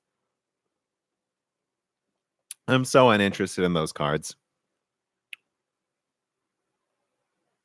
What do you the ninth dude, Patreon supporter, what do you think AMD's largest problem when it comes to penetrating the laptop market? 2 things: Intel's continued efficiency and the Intel standard. So the problem with getting into the laptop market, and I've said this over and over, is this: when you design a laptop, you have to min-max everything because space and energy are such constraints. So what you do is you take an Intel chip and you build the entire laptop around it. It's very obvious my NV13 was built with that quad-core i7 in mind. They're like, we got it now. We can TDP this to 12 watts, make something smaller than a MacBook Air that has a quad-core. We have just enough room to add an MX250. So how does AMD compete with that? They've already built the chassis. They've already designed the overall thing around Intel, which means what they're going to try to do is shoehorn an AMD quad-core into the same package, although it has its own thickness, width requirements, its own power delivery concerns. So that's the problem AMD's always had in laptops since Sandy Bridge came out, really. AMD had some good Phenom laptops, but since Sandy Bridge became the standard, AMD has basically been like, oh, we'll fit in that laptop too. But the laptop isn't designed around AMD. And to min-max efficiency, you have to design it around your processor. So AMD will start taking laptop market share when they can convince OEMs to build a laptop with their Ryzen CPU first, right? It's like when you design a video game for the PS3 or 360 back then. Those things worked entirely differently. They had different processors. When PS3 had an NVIDIA graphics card, 360 had an AMD graphics card. They had different types of RAM. The RAM was segmented differently. If a game was made on the PS3 first, it took a lot of effort to port it to the 360, and it might not be as good. And that was a big problem for the PS3, was all these games were made on the 360 first and then ported. Eventually, that was fixed late in the generation, but that's what AMD is dealing with, except it's even worse because it's not just programming. You have to also think about the physical size, So that's when.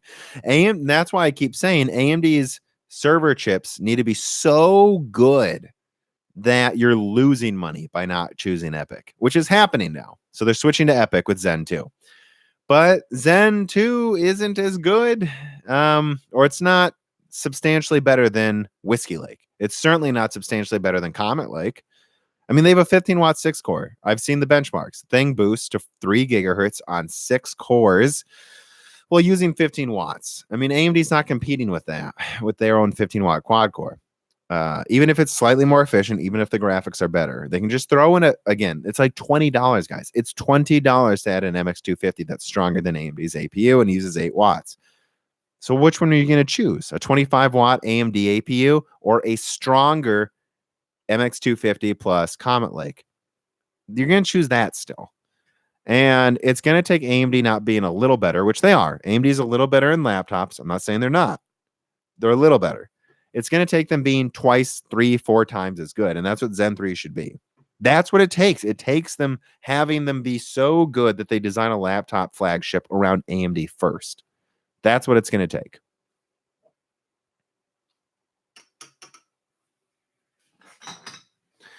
Okay. I think I answered that question well, actually.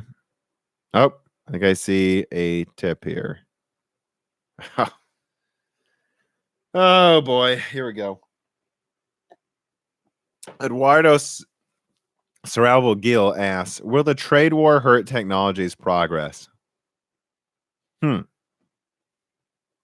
tempted to say no, actually. Most of the innovation is in America with these chips. I'm sorry, I don't know what to tell you guys, right? AMD, Intel, ARM, these are all American companies. And well, the trade war is definitely not good. It could force funding into these companies. I'm not rooting for the trade war at all. I'm just saying I don't really see how it would hurt AMD or Intel in terms of R&D. R&D should be fine. TSMC is not China, guys. It's Taiwan. Despite what China wants you to think, it's Taiwan. They're not taking Taiwan. They try to take Taiwan, they'll be blown away by destroyers. That's not what's happening. Though they'll certainly make it hard on the Taiwanese, probably, if they need to. I don't know, right? They're not going to... I don't think R&D is really going to have problems.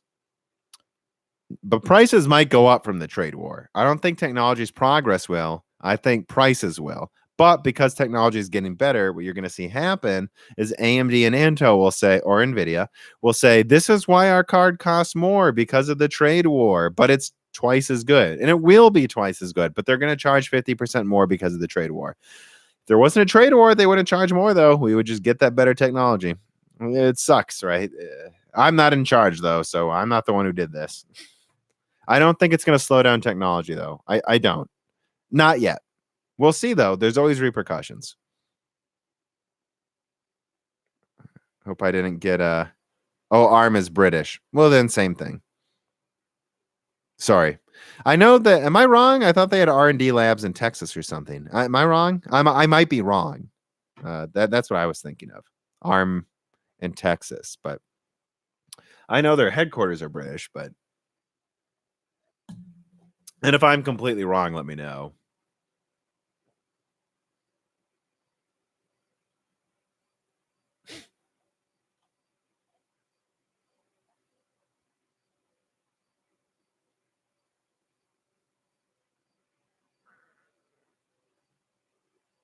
Well, yeah, so P. Charira says a lot of actual research is around the world. Japan, India, Europe, UK, Germany, France, and China. Most of it's in the UK, Germany, and America, and Japan. And then there's a decent amount in France, you know. There's some in India. Hey, look, I'm going to say it. I remain skeptical that much research is going on in China compared to the rest of these countries. A trade war with Europe is the dumbest thing I've ever heard of. These countries work together constantly. A trade war with China is complicated, mostly stupid. But most of the innovation is coming out of the... guys, this isn't political here. Most of the innovation is coming out of the West. I'm sorry. It's just true.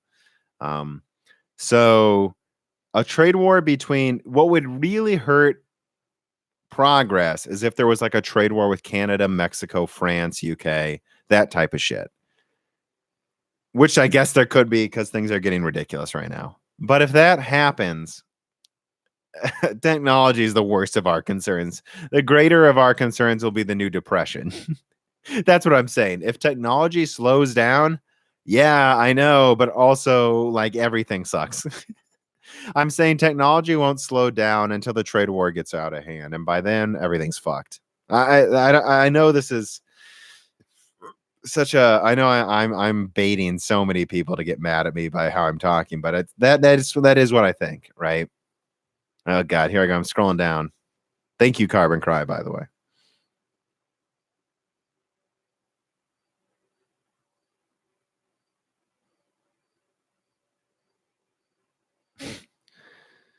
Don't say MAGA and expect me to say anything except shut up. Sorry.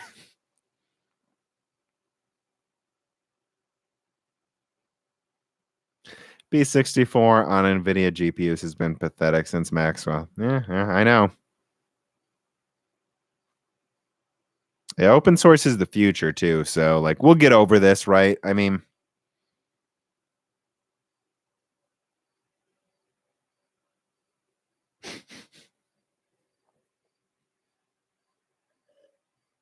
I see your wink, Derek Moore. 5800 XT. This is funny to me. So this is good. I'm gonna answer this one.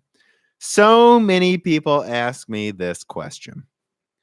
5800 XT, do you see a release in 2019? Yes, I keep saying yes. I keep saying I think the 5800 XT is coming out this year, guys. I haven't changed my opinion. That's what Cortex thinks as well. So a lot of people have said. I've said that from guys. All right. Okay. Think about it. I've given this speech like 5 times and I'm going to do it again. This is like a stump speech. 5800 XT. Vega Vega 7 nanometer. My Radeon 7 that I'm poking right now with my finger. My Radeon 7 right over there. It has a 331 millimeter square die. What else do I need to tell you? That's been made since 2018. They were producing these Q3 2018. And they were selling them to professional people. And then they, at the last minute, decided to shit them out for gamers because, oops, Navi got delayed a quarter. So we better release something. They could have released this in Q4 2018. They've been making these for almost a year. A 331 millimeter square die. Navi's 250. Okay. So this is over 30% bigger. Okay. They can make they could have been making a 52 compute unit Navi for a while, but they're not. Do you not think a year after they've been making Radeon 7, they could make something that's 60 compute units, 50% bigger than the 5700 XT? They can. They can make it right now. Why would they not? I keep hearing rumblings that they might even announce it in a couple months. I think right. It's weird. Navi is like a hybrid of what happened with the 6000 and 7000 series, both of them together. The 6000 series launched the 6870 and 6850 first. They were very impressive, efficient, and small die sizes. That's what the 5700 XT is. But the 5800 XT is going to be the 7970. This is when they're going to go bigger and paper launch it in December. I think they're going to paper launch the 5800 XT this year at least. Although it would not surprise me if they actually paper launched it in November and you could buy a 5800 XT in December. Why not? They've been making 5800 XT sized graphics cards, Radeon 7, since 2018. It'll have been a year. They can make this now if they want to. Yes, I think the 5800 XT is coming this year, guys. Yes. If they want to. But I think they will. And I think the 5900 XT, like me and Chris discussed in our podcast on Broken Silicon, is going to be like the 290X. I actually like his comparison that's the 290X, and that'll come out late. Well, it could come out as early as Q2. Well, probably Q3. 2020 is when the 5900 XT will be, and that will be the Radeon 7 replacement. That's what's coming. I really think the 5800 XT is coming out this year. When you ask me, I've answered that question like 5 times, but I want to be clear about it because it is exciting. And I do enjoy that you asked that. All right. All right. There was another question too.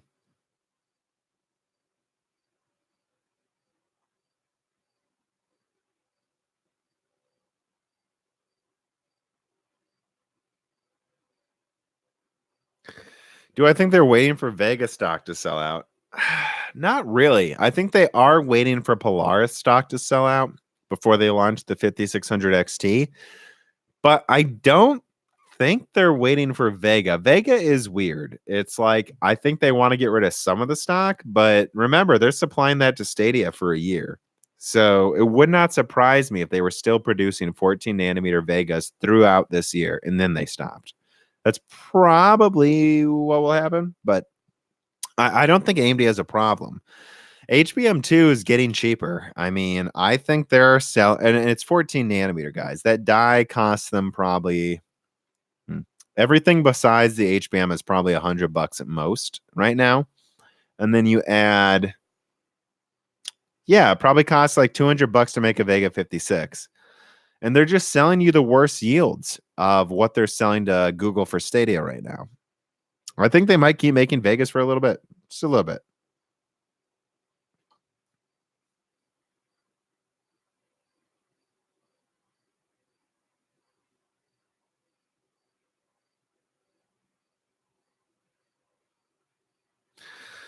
So Vdrak asks, is your dismissal of Optane only because the DIMMs never seem to come out? It's that, and the performance just isn't what I wanted. When Intel first talked about Optane, they talked about how it was going to be 1,000 times faster than SSDs. It's not. It's not 1,000 times faster. It's not even 100. At certain tasks, it is a lot faster, like 10 times. But at sustained read and write, it's not there. It's just not there. The problem I have with Optane is Intel lied to us, in my opinion. That's my problem. Is that, or if they didn't lie, they fucked up hard. They said we were going to get something basically as fast as DDR2 as an SSD. But that's not what we got. That's not what we got. And so will they get there eventually? Sure. Will it be big? Probably. But I mean, I know IBM's working on their own version of Optane, and traditional SSDs continue to get faster. I just don't see Optane as delivering what I thought it would be. It seems like a niche thing for certain tasks that is faster at certain things. But they acted like it was going to be the greatest thing since sliced bread. And if they would have delivered, it would have been. But it's not. It's not the new SSD. It's not like SSD versus hard drives, which is how they painted it. That's my problem with Optane. And that's Jim Keller's problem too, is it's like, what the these are all these things at Intel. What is Intel doing? It's like they're just drunkenly driving. Like, did they know they were going to fuck up, or were they lying? That's what I want to, or did they just fuck up? That's what I want to know.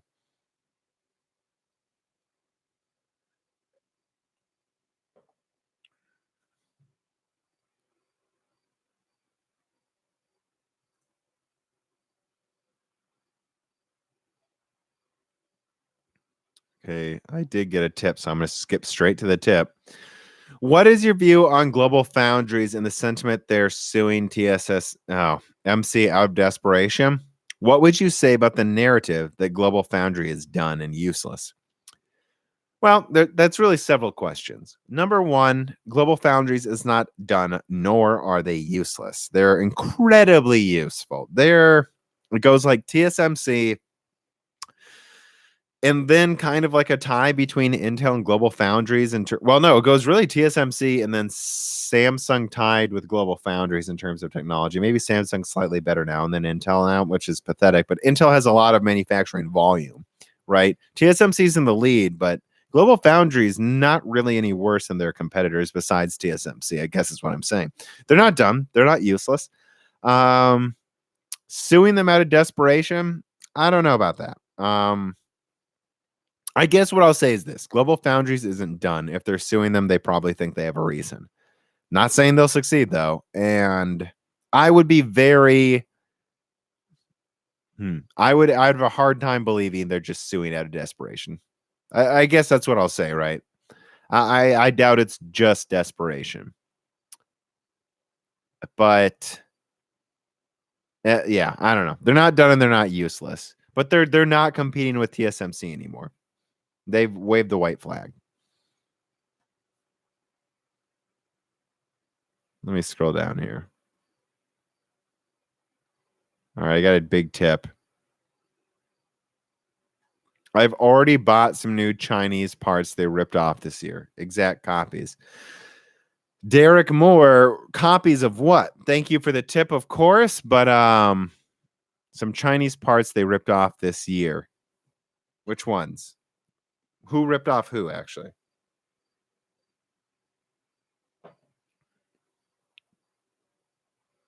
I know there'll be like a 10-second delay between him answering me.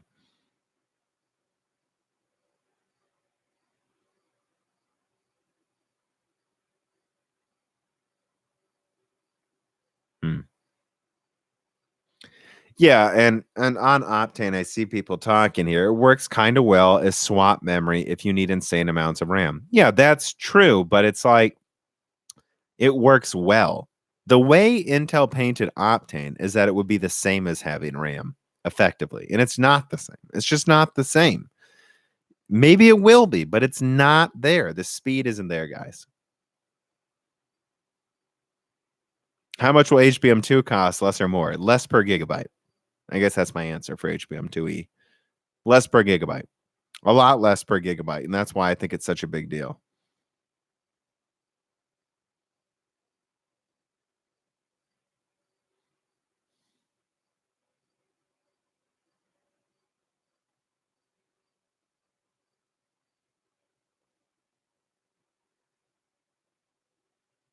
Okay, so Derek Moore's responding here. Yeah, I don't know what to add, Derek Moore. I mean, a Chinese company copies a product and sells it as their own. Yeah, that's kind of what they do half the time, isn't it?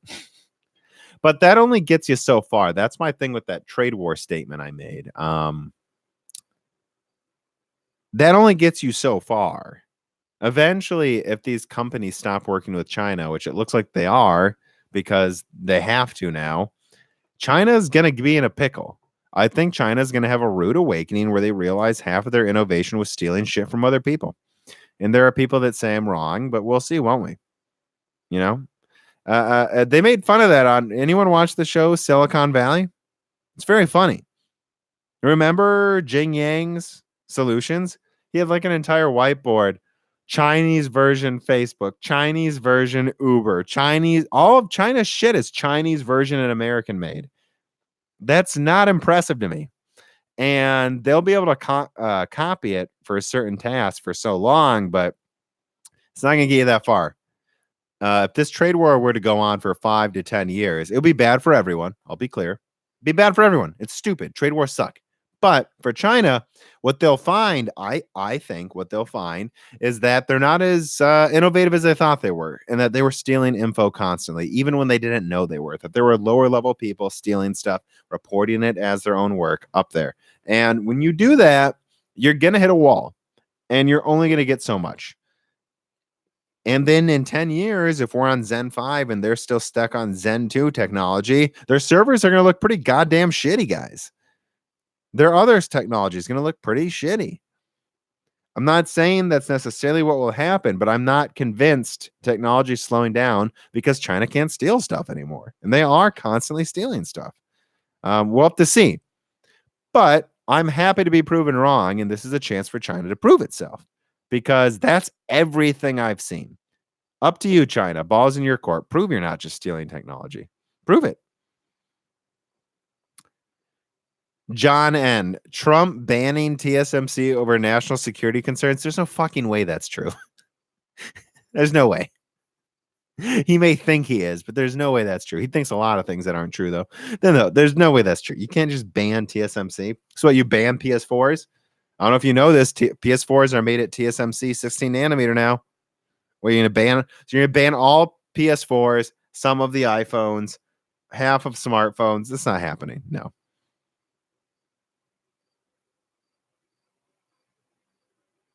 This is a good question. TSMC was banned, though. I'm sorry. There's no, that's not happening. It'd be like banning Intel. Like, what? No. He may go, we're banning Intel and now we're banning TSMC. No, you're not, Trump. No, you're not. Okay, give me a cheeseburger. Okay. Anyways, Carbon Cry. How do you plan on funding for your other stuff? Flyover. Separate Patreon. I know that's a problem too. TSMC is Taiwanese, guys. It's not Chinese. How do you plan funding for your other projects? So Flyover States has its own Patreon. Did you guys not know? Flyover States has its own Patreon. If you want more Flyover States, fund it. There are a few people funding it. I think it's like at $10 a month. That's enough that you're going to get a podcast every other month or something, you know.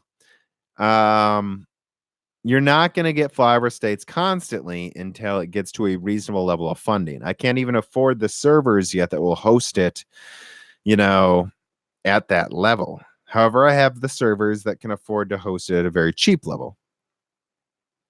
But yeah, it's been a while since I've released Flyover States. I want to get a couple more out this month. I do want to release 2 this month or something. But this channel's been crazy, right? I've been flying for hot chips, doing all this other stuff. So, you know, the Flyover States isn't going anywhere though. And I see the subscriber count trickle upwards. I know you guys want more. So if you support Flyover States on Patreon, you'll get more Flyover States. And also you can subscribe to it on podcast. It is a straight up podcast, guys. Although I know you probably like the art that I put out for each episode, which you can view on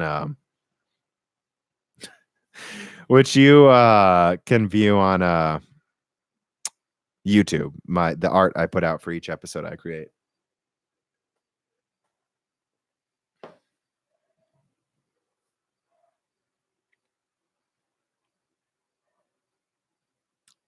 I don't need to do a video on why TSMC will never be banned.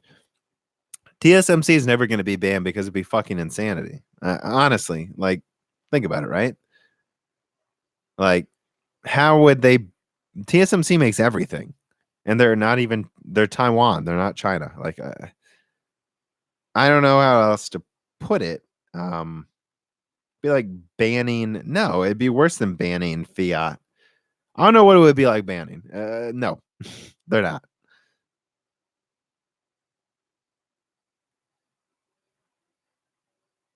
Exactly 80 years ago, World War II started.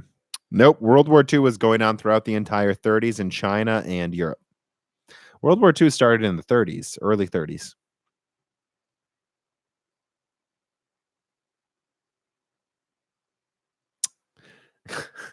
Thank you, Carbon Cry.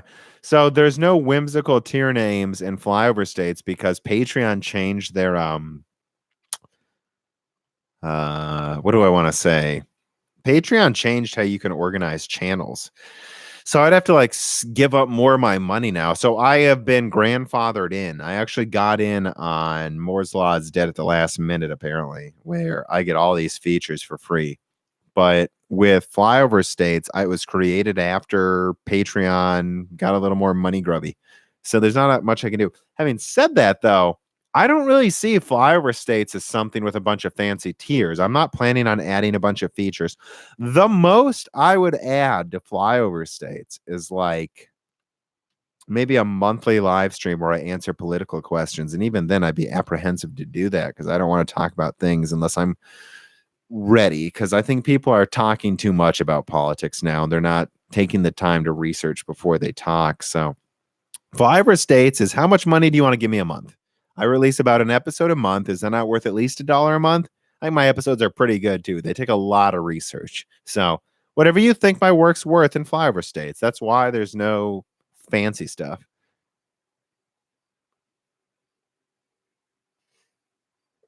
Second beer is done.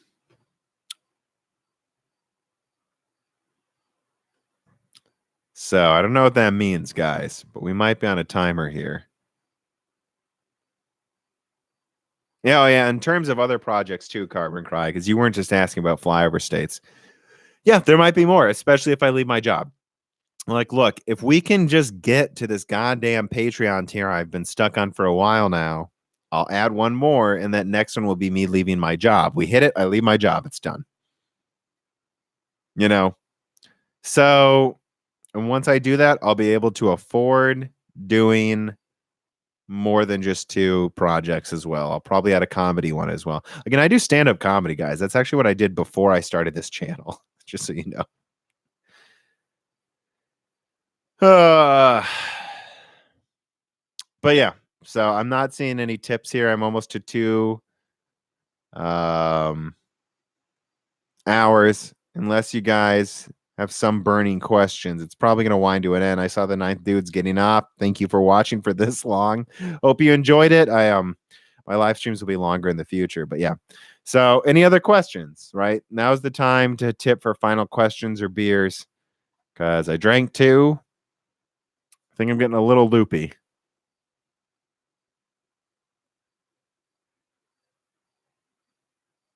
Yeah, you're right. Banning TSMC would help Intel, I guess. Although, AMD will just go to Global Foundries. I mean, honestly, though, TSMC is the best manufacturing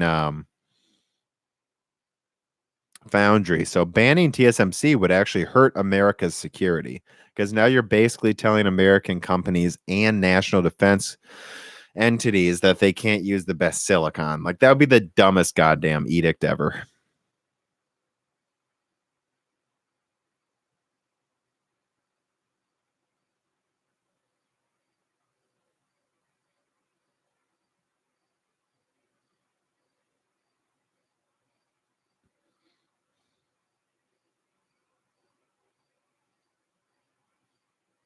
Oh yeah, I know. Trump's just holding Huawei hostage. I know. All right. I'm gonna give it 2 more minutes. You got any last minute tip questions or things you want me to do? Do it now. But I think I'm getting a little tired and loopy. So I think I pretty much answered almost everything we want to talk about too. I took this seriously, so that's how I plan to do loose ends in the future, is more prepared like this time. I already answered the boost clocks question. Rewatch the stream.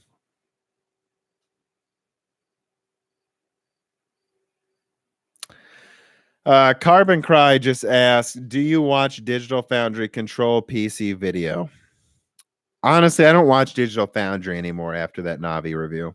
That was the most insane thing I've ever seen, is the 5700 XT review, where they were literally cherry picking every video, every statement. I don't watch Digital Foundry anymore. Honestly, they can go fuck themselves. Like, I know they're paid for, bought for.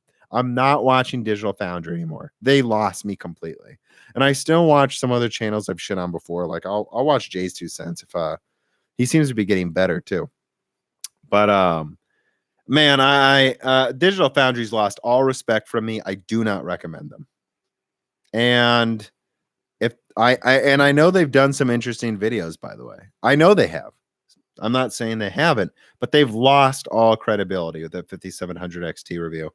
And here's why. They said, Digital Foundries actually said this. They said, you got to buy NVIDIA ray tracing to future-proof yourself. That is lying. Paid for lies. The consoles are not using the same ray tracing as NVIDIA. If you buy an NVIDIA graphics card for ray tracing, what you're promising yourself is you're going to be fucking outdated when the consoles come out, because they will use different ray tracing tech. What a horrific lie to your viewers. That is disgusting. I want to vomit. And what's worse is if they weren't lying, if that's their actual opinion, then they're fucking stupid. And that's even worse. So I don't watch Digital Foundry anymore. And that moron old white guy that did that review of the 5700 XT can suck my left nut. Seriously, like, that was the most insane review I've ever seen. So I don't watch Digital Foundry because they're run by a bunch of NVIDIA shills. And I'll just say it. Sorry, I am putting them on blast there. That is seriously the most biased thing I've ever seen in my life. Thanks for the tip, Benedict G. World War II started 100 years ago. So the end of World War I. Very funny joke.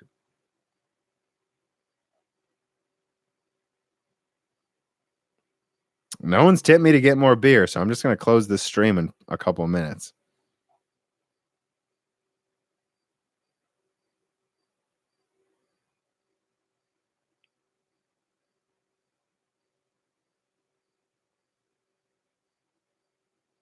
Yeah, I mean, again, just looking at your comments about Digital Foundry, it's seriously just like, I'll come back eventually. I don't have a problem really with Jay's 2 cents anymore either, by the way, but that's because he got better.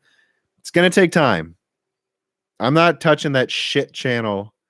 I'm not touching them for a while. They really lost my respect. And here's my problem. Like, why do you need Digital Foundry? Just watch Hardware Unboxed.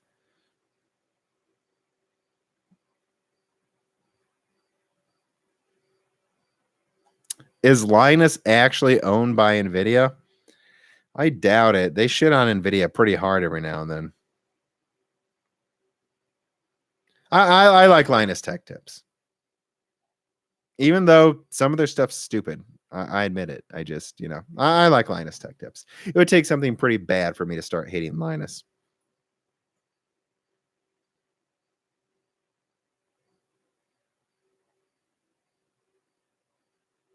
All right. I'm going to get one more light beer. You guys keep asking. One more light beer. Not a heavy one, though. We're switching to light.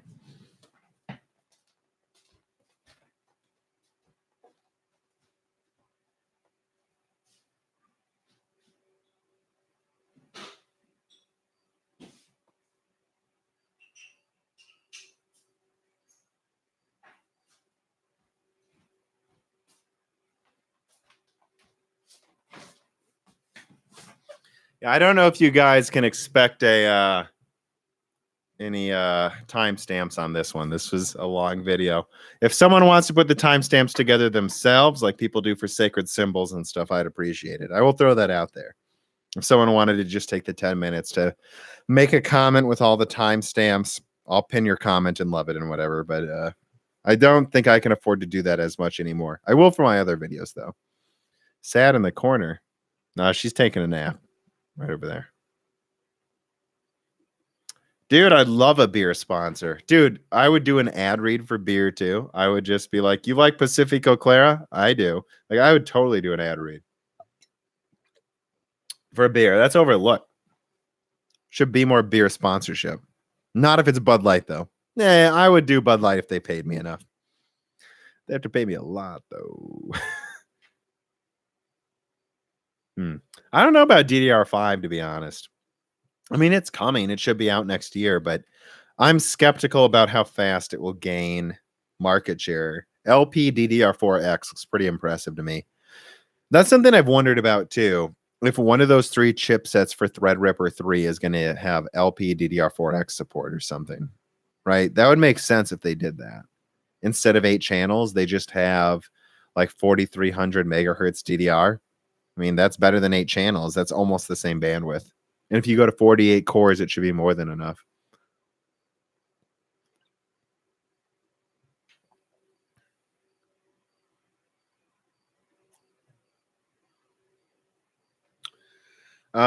That's interesting.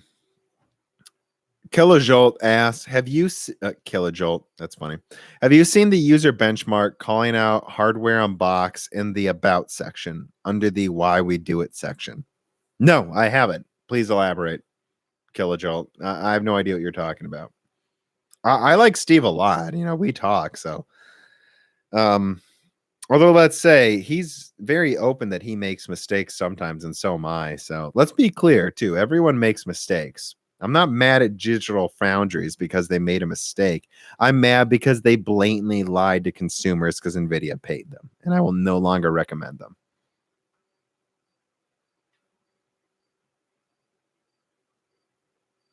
Yeah, I did, Skills, catch the news that the new APUs should support LPDDR4X. Yep, I saw that. Which would probably get you APUs stronger than consoles now. Well, it's stronger than the PS4, not stronger than the PS4 Pro, but pretty strong. Oh, I'll always be honest, bro. Whoever just said that, I'm pretty sure I've already burnt some bridges with some marketing people because out of nowhere I'll just put someone on blast. But I'm never gonna stop. No, I'm never gonna stop being honest. I didn't start this channel to become a shill, so.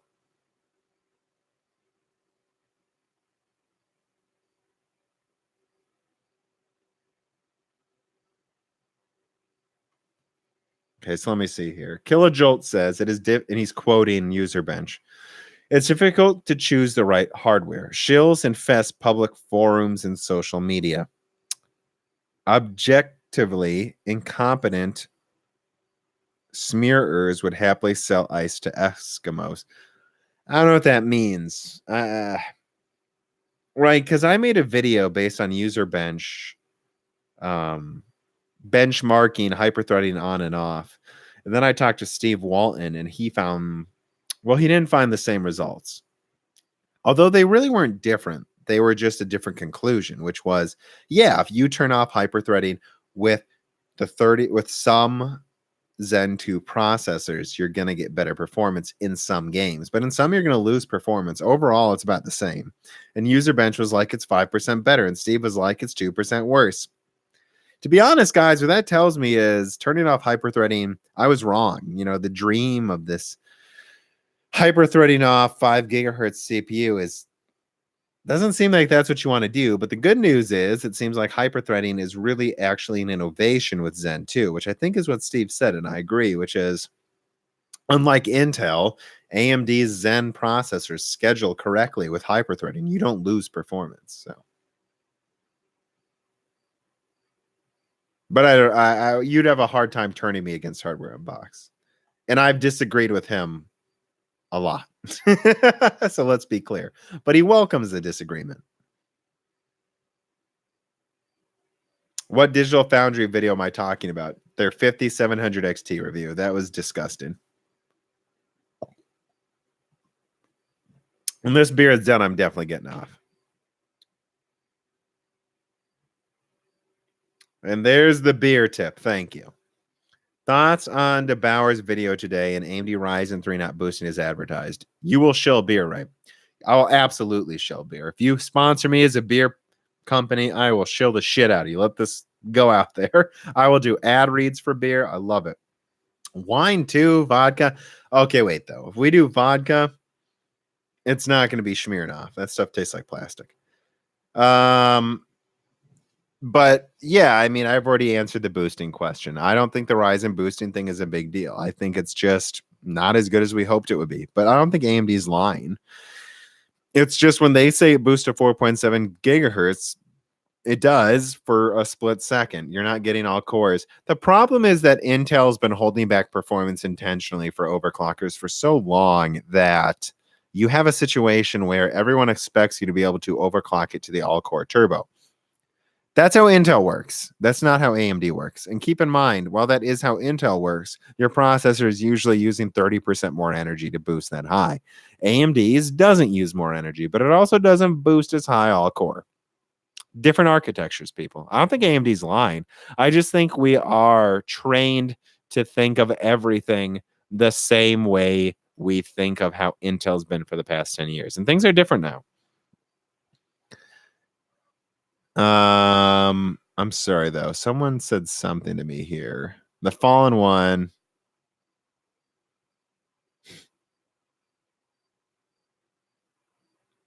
says answer my other question, but I don't know what it was.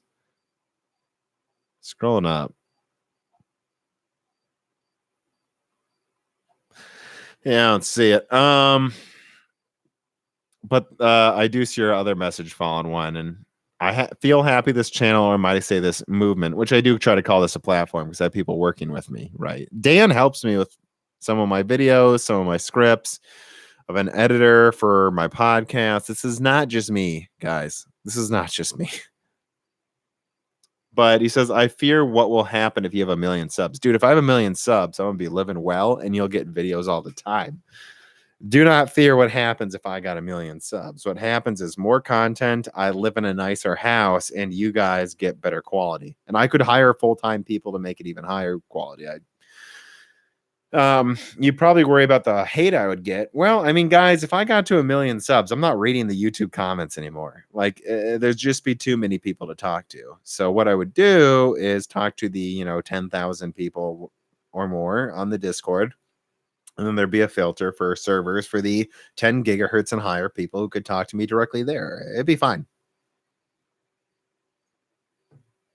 And that's something I always find funny is when people get to 1 million subscribers, it's like then they sold out. And it's like, why do you need to sold out if you got 1 million subscribers? You're probably ranking in bank, aren't you?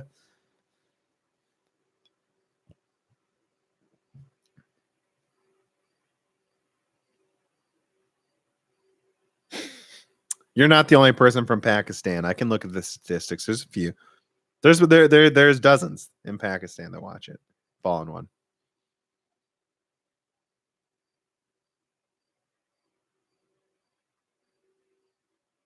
Make sure I didn't miss any of your other comments, though, because you seem to say I missed something. Yeah, in terms of following, by the way, obviously most of my followers are from the US. After that, it's the UK and Germany. Also not a surprise, and then I have a large following in Portugal, relatively speaking, which doesn't surprise me either. I also speak, I've already forgot almost all of it, but I spoke a little bit of Portuguese, and I'm friends with Cortex, who's Portuguese, so it doesn't surprise me. Portuguese people tend to like my channel. I'm part Portuguese too. I'm part of a lot of things. Oh yeah, Australia is up there too. Yeah. And then after that, it's everywhere.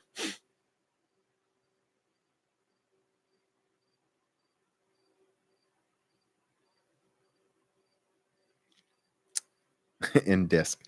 20 gigahertz Patreon gets access to the boardroom server where you can talk basically one-on-one.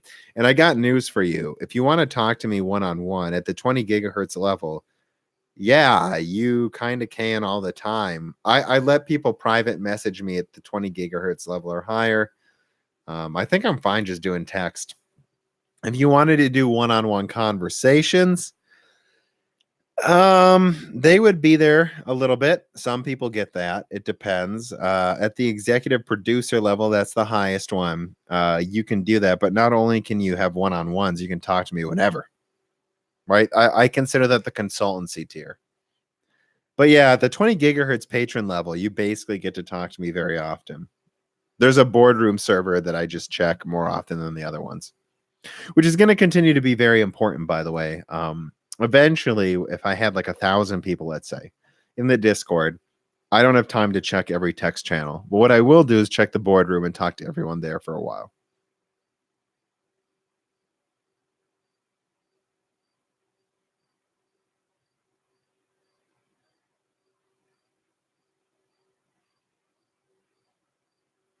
From Denmark.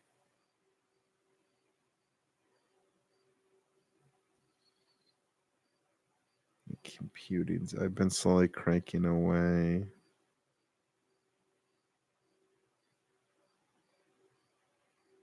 Not sure what your Zed Blokes again. Oh, is this Blokes? I'm not sure what you're saying here though. Do you think nobody would be interested? What do I think about mouse pads that have LEDs on them? I don't know. I mean, I got this mouse pad here. It's getting a little wrinkly at the end. Yep, that it was bought in Portugal, by the way. Again, there's a reason Portuguese people like me. I don't know. Put LEDs in anything if you want it. I just hope the quality of the other stuff goes up too.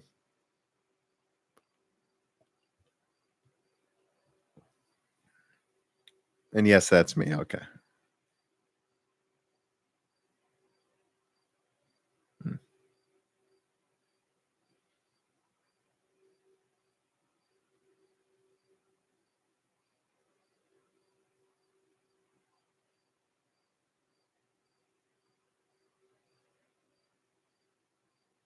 Yeah, the Fallen one, I don't have a problem. So you're talking about the problem of people who get to like 1 million subs, which, for being honest, Gamers Nexus is almost to 1 million subs. And yeah, he seems to be a little more corporate-y, we'll call it, but I don't know. Gamers Nexus is making the same content he's always made, so I won't be too concerned about me. Also, I'm nowhere near the size of these channels, so let's worry about that if I even get twice as big as now. I'm not even at 20,000 subs. But Linus Tech Tips, I think he kept his soul. And I know some people might get mad at me, but the dude actually does real tests every now and then, and he seems to know what he's talking about. Some of the people he's hired recently, I'm a little concerned about, but it's up to his community to tell him there's something wrong. I don't know. Yeah, I think most of the channels kept their souls. Some of them fell apart, though. I agree.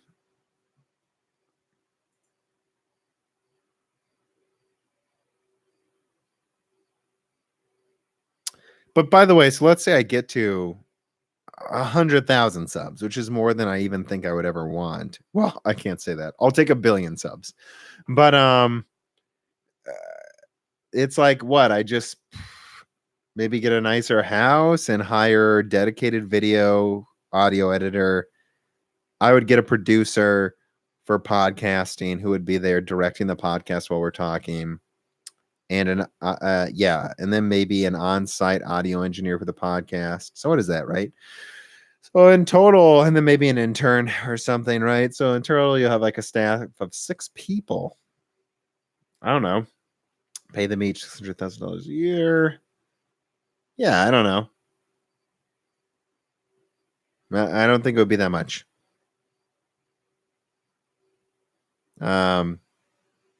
Linus has a huge operation though, but I'm pretty sure they actually do some R&D stuff.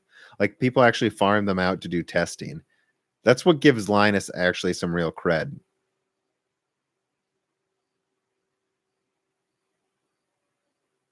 MKBHD. Let me look that up.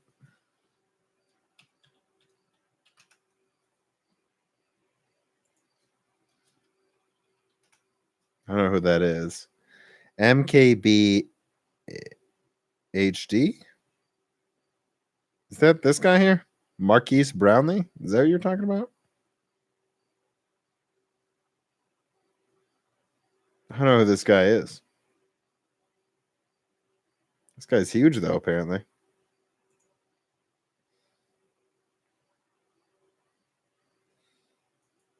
Can't be that guy. I don't know who MKBHD is. Thoughts on HoloLens? Well, this is a tip, so I'm answering this one. Brendan Brosnahan asks, thoughts on HoloLens 2? So, I saw a presentation on it at Hot Chips. I was there. I saw her. She seemed the woman who presented it seemed a little. I don't know. I don't know how to put it. It seemed very much so like they're still working on it. I don't know what else to say about HoloLens. They're making progress. It's getting better. It will be insanely cool when it works really well, and you can get it for, I'd say the good price might be $550, $600, but it doesn't seem to be there yet. But when it's ready, it'll be very cool. I don't think it's ready yet, though. I guess that's my answer, probably, right? I don't think it's quite ready yet. Okay, wait. He interviewed Elon Musk. Let me see this. MKBHD Elon Musk. Okay, who's this? Yeah, this guy. Huh.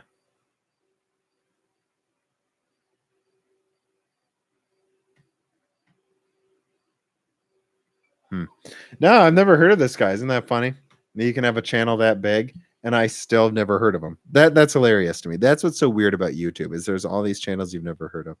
I don't know how. I don't know why you unsub though. I don't know who this guy is. So you're asking me to comment on some gigantic channel that I've never heard of somehow. He's interviewed Elon Musk though, so that is weird that I've never heard of him. Yeah. For the 58, here's a question by Stefan Mooney. Do you think they'll go with 12 gigabytes of GDR or HBM on the 5800 XT? Oh, I think GDR6. I think it will be a more efficient iteration, RDNA 2.0 or 1.5. And it'll be, I guess, if I had to guess, right? And this is a guess. What we know is the 5800 XT will obviously be between 48 and 64 compute units, but I think it's going to be 60. So 60 compute units, 50% bigger. 384-bit. I think 384-bit faster too. The GDR6 will be faster. 384-bit, 12 gigabytes, 300 watts.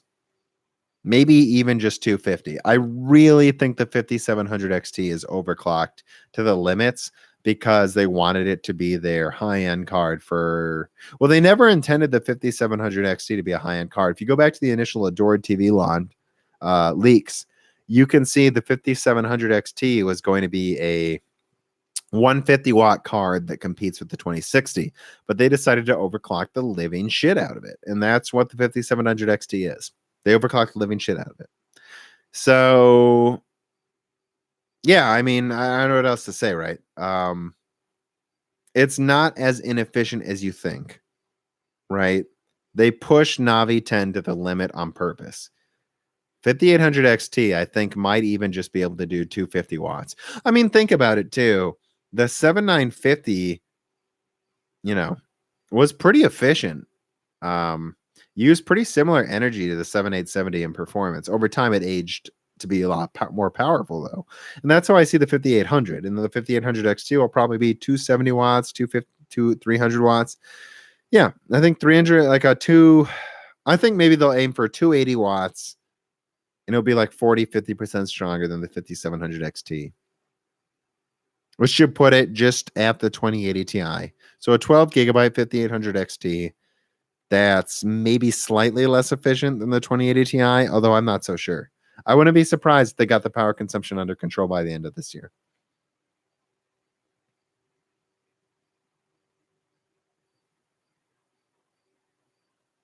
Also, watch out for the Sapphire Toxic edition of the 5700 XT. That should be coming out, I think, this month, September. 16 gigabyte version, overclocked by 15%. Should be stronger than the 2080 Super, or Trey blows with the 2080 Super and have 16 gigabytes for $600, maybe even less, maybe $550. Yeah, that's going to be cool. Your room's so cozy. It is very cozy. I like my house.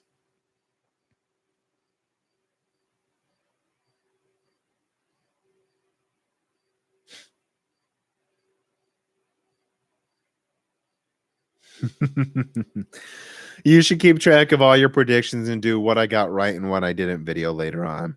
Well, the funny thing is I disagree with some people on what I got wrong, but I will. And here's what you guys got to know. I'm planning on doing. I'll announce it now. Here goes for those who stayed on this long. Here it is. I'm planning on doing a end of year loose ends series, and this will be the same as. So remember that series, all the old people, people who have been with the channel since the beginning of this year. Anyone here? Raise your hands. Right, I'm looking at the chat. Anyone here remember 10 years of being a PC gamer? Anyone remember that series? I still recommend it. It's very good. Oh my God, what is going on with Reese with the dagger eyes? I'm planning on doing that every year with Dan.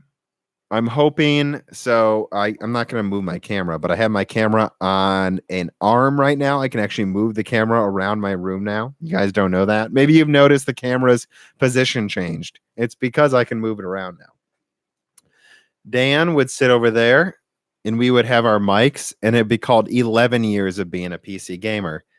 And it would be like what me and Dan would do is get a 12 pack, sit here during Thanksgiving break for a day and go through all of my videos and just go, that one's wrong, that one's right. What do you think about this one, Dan? I think that one was interesting. And we just go through the entire year's worth of videos and say what I was wrong and right about. It'll be divided into 4 parts and it'll be uploaded as a podcast as well. And that's it. And then that way, the 11th year would be December of 2018 through November of 2019, right? And so that means next year's would be December of 2019 through November of 2020. So what that would be is those, so I can take December off, right? I would divide it up into 4 1-hour videos and I would release that during like the end of December. And then I don't have to make videos during the end of December. I don't have to release podcasts during December. And I would just release those videos of me and Dan talking about the entire year in PC gaming tech. And we have to go through the 12 pack of beer at least. So we'll just get drunker and drunker as the episodes go on. No, Dan would actually be here, guys. He visits me. I mean, we're brothers.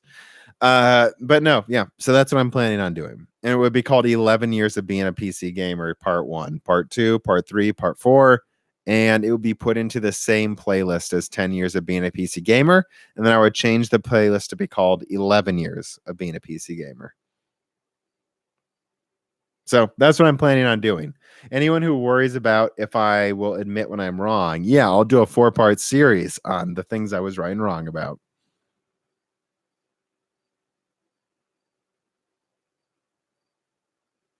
Yeah, separated by months. I'll separate it by eras. I feel like there's been eras. Like the first era would be December 2018 through when I made the 10 years of being a PC gamer. That was its own distinct era. That was early Moore's Law is Dead. And then it would go to, all the way up to Whispers of Zen 3. That really changed my channel. So there'd be a whole video on those videos. And then there would be one video, and then there'd be videos from like, I don't know. There'd be video, then the next era would probably be all the way up to Intel's Bulldozer video, the 80,000 views one. And then there would be another one for the last few months of the year.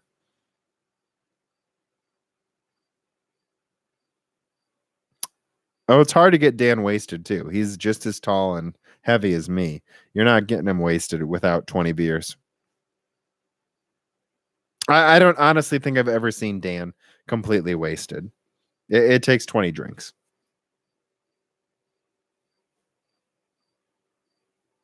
I live in the Midwest. Watch Flyover States. All right, beer's done. Oh, not quite actually. Okay, it's not quite done. All right, now beer's done. I'm going to give it a couple minutes. If I don't get a tip, I'm done. Hope you guys like my idea for the end of year video. That was kind of a reveal, actually. Just need to convince Dan to let you guys see his face because he's nervous about that. But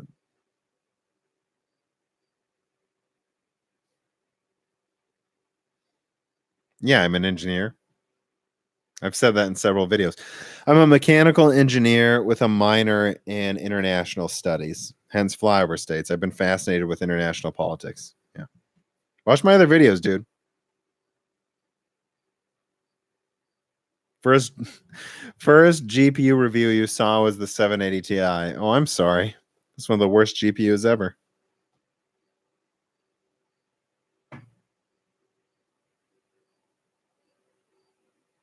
Tell him to keep his face hidden. Just put like a hood over him.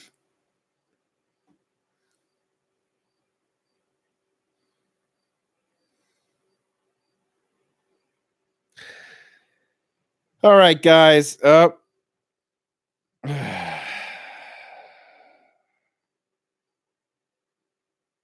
you guys actually want me to keep going, though? Guy gave me a beer tip.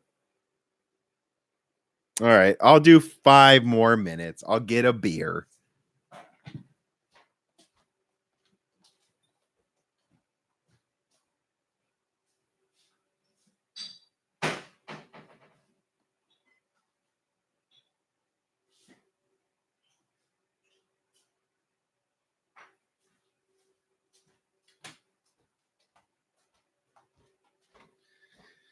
All right, this one is Mississippi Blonde. This is my favorite light beer, by the way. If you ever get a chance to get Mississippi Blonde Ale, my God, this is good. It's really light, though. This is like, less than 4%. But man, I usually hate light beers, but this one's crazy good.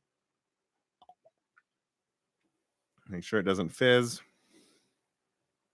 Okay. All right, I see a few more tips, so I'll keep going. That's how this works. Also, I prepared for this video. I have a 3-day weekend, so I don't have anything.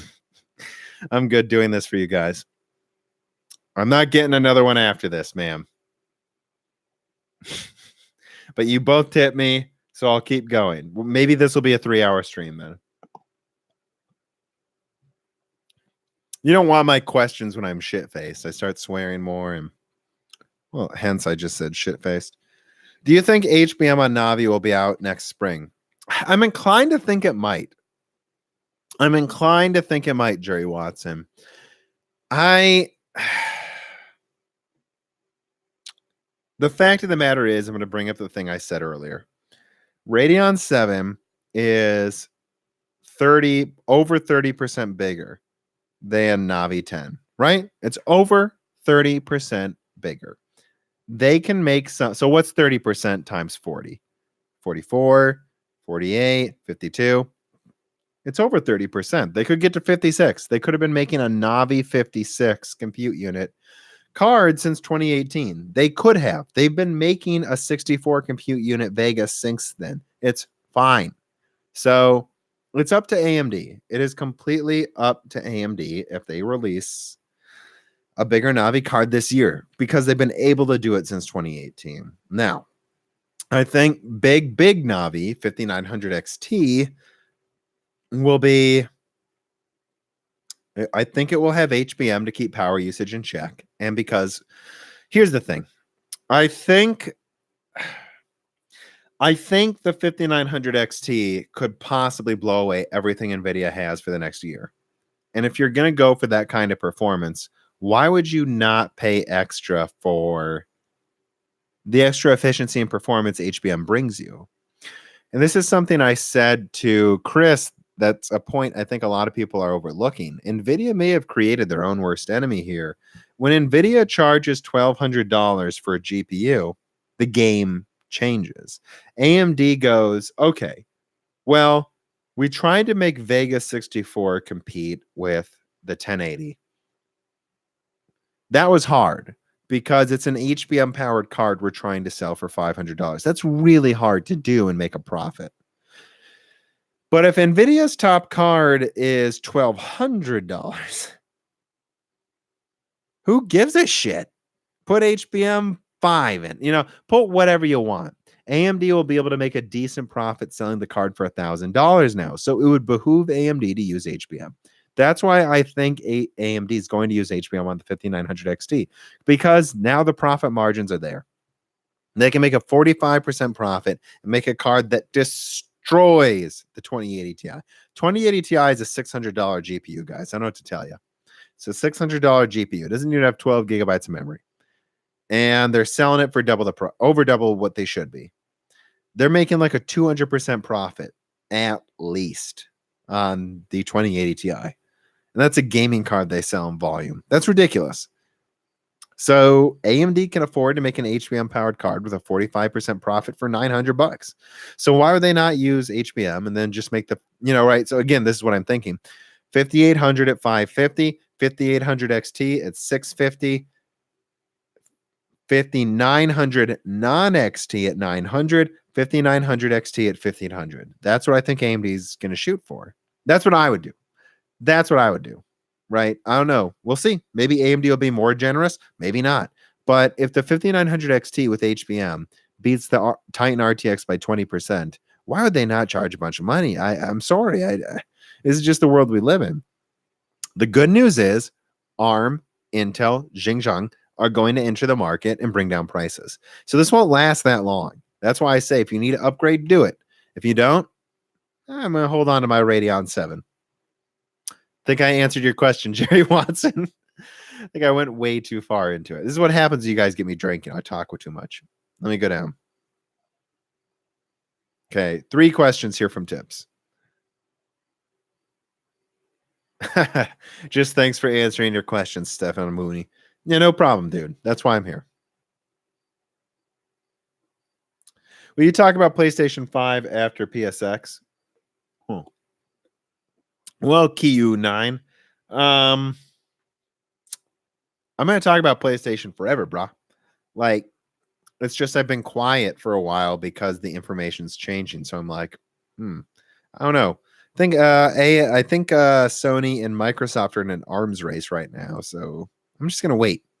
Give it and there's been so much news, right? Let's wait for the 3950X to come out, Threadripper to come out. November? I knew I was going to do it in July, but fuck that. Like, there's so much news coming out. I might as well wait till November to do my probably 1, 2, 3, 4 or 5 part series on next gen consoles. I'm just going to wait. The first one will be the recap. The next one would be PlayStation. No, the next one would probably be Microsoft. So it'd be like a recap of last gen and what these companies want. Then I would go into Microsoft and what the stakes are for Microsoft and Xbox. Then I go into PlayStation. No, I do PlayStation next. Sorry, let me start over. I would do a recap of the last gen. Then I would do PlayStation because I think PlayStation's path to victory is very easy if they do it right. But if they do it wrong, they kill themselves. And then after that, Microsoft for the stakes of what they're doing. And then there'd be a 4th part on Nintendo and Stadia and everyone else in the market and what their goals should be. So, yeah, I plan on doing that. It's just the information's changing. And let me reiterate it, though, because some people don't watch all my videos, and that's understandable. That's understandable. I put too many out. Everything I've been told is that the PS5 is stronger. I'm not saying it will be, but I'm saying every developer has said that behind closed doors. The PS5 isn't just stronger. It's not 10%. It's notably stronger. And that's Sony's doubling down on backwards compatibility. I think they'll have backwards compatibility possibly to the PS3. And if they launch with, let's say, Spider-Man 2, a new Killzone, and I suspect one of those games they're showing off now is actually PS5. So let's say that Japanese game that Sucker Punch is making. If they launch with 3 and then a new Gran Turismo. So they launch with 4 mega exclusives, which is unheard of. Usually new consoles launch with 1 or 2 big exclusives. So they launch with 4 big exclusives with PS3 backwards compatibility with the strongest console first. It's over. It's game over. Done. Game over, man. We're done. Pack up your bags. See you later. See you next gen. Sony wins. But if they don't manage to do that, I think they're kind of fucked if Microsoft pulls a rabbit out of a hat. And that's what I'll be talking about. And Nintendo is its own thing here. But yeah, so hope that answers your question. All the information points to the PlayStation being stronger, but I think Microsoft is doing something weird. So I'm very, very hesitant to do a series because I'm like, I haven't figured out Microsoft yet. They're doing something. And Troll McTrollington, love the name, says, I feel like I'm donating beers. And an optional question. Dude, you donated me 10 Trudeau dollars. I'm going to have to answer your question. Do you think AMD will dominate the laptop market within the next 2 years? No, I don't. I think Intel's going to cling to that like a dying samurai. I don't think Intel's leaving that market easily. But I do think AMD could dominate it in 2 years. But within 2 years, it's not going to be easy. I think Intel's going to continue to dominate the laptop market through the beginning of next year. AMD is going to keep taking market share in laptop. Let's be clear. AMD is going to keep taking market share. You know, Renoir looks really impressive. LPDDR4X, Vega APU with Zen 2 processor cores. Yeah, that looks really impressive. I think it's still a monolithic die, though. So I think AMD is going to keep taking contracts. But I think Intel's Lakefield looks, honestly, guys, Lakefield looks more impressive than Renoir to me. So I think Intel's going to keep laptop, but Zen 3 is going to be the day of reckoning. And that'll be late next year when Zen 3 comes out for laptop, probably at the earliest, actually. Late next year. So yeah, late 2021, I could see AMD starting to take the entire laptop market, but I don't think it's going to be easy. I don't like the term within 2 years. I like the term in 3 years will AMD be taking it. Yeah, possibly. But in 3 years, Intel might finally have a good response. So we'll have to see. I just don't think Intel's going to give that up easily. And it's not just because they're fighting. It's because Intel actually has really good laptop products. They really do. All right. Let me take a sip of this Mississippi Blonde. Yeah, let me scroll down here. Brendan Brosnahan asks, in earnings call, HPE and Lenovo both mentioned their AMD EPYC offerings were in huge demand. How long until AMD owns... okay. How long until AMD owns the server market? So again, and I actually think this was the best podcast episode of Broken Silicon. Listen to, I believe, let me double check. Was it episode 8 with the server engineer? I believe it was. Let me pull up my folders. Yeah, episode 8. I think episode 8 was probably the best episode of Broken Silicon. There were some bombshells in there people are ignoring. It's not going to be easy for an AMD to take server market share, guys. It's you need to be so much better that they lose money by not switching to AMD. That's it. That's it. You know. So I think AMD's aspirational goals were about 20% of the market. I would be floored if they got over 50% in even 4 or 5 years. So taking the server market, because here's the difference too. I think they're going to get to 10% within a year or two, and that's a huge deal. And I think they're pretty much destined for 20%. But getting to 50%, why 50? They might as well get to 80%. That's how bad it would have to be, because at that point you're taking legacy contracts from Intel, where Intel has an iron grip over it, and you're running programs that don't need the extra performance probably too. So I just don't see it easily happening. Most of the market share, but we'll see what Zen 4 is. If Jim Keller's project at Intel doesn't pan out, yeah, AMD might take almost all of it though. That's what it's going to be. Either AMD takes 30% market share in 4 years, or they take 80% in 6, right? Because there's no reason to stop at 50%. If they take 50%, that means they're taking almost all of it, right? It would be that falling off a cliff moment. Hope I answered your question. I think I did. Let me scroll down. PlayStation answers.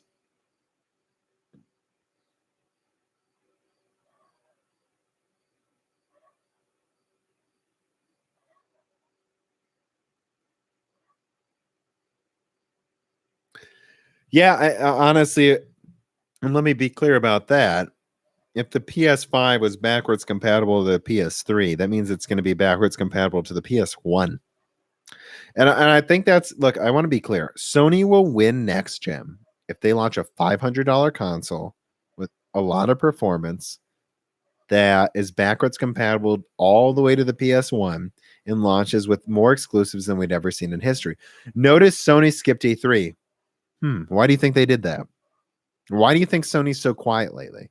I think they're planning a blowout at PSX this year, where they just unleash all of their plans. That's what I think Sony's doing.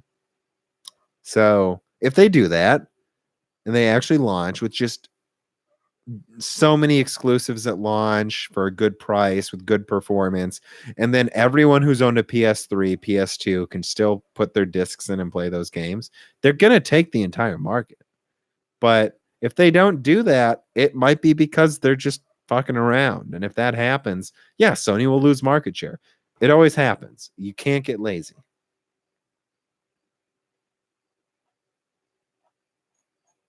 I don't know. I think that I'm looking at PS1 Freak. Oh, he likes PS1 games. No surprise there. PS1 Freak likes PS1 games, guys. I think the PS360 era had the best games personally. That was a war of attrition between Nintendo, Microsoft. That's a three-way war of attrition between Nintendo, Microsoft, and Sony. And the amount of great games that came out between 2005 and 2015 was just insane. It was insane. I think that was easily the best gen for me. In general, too.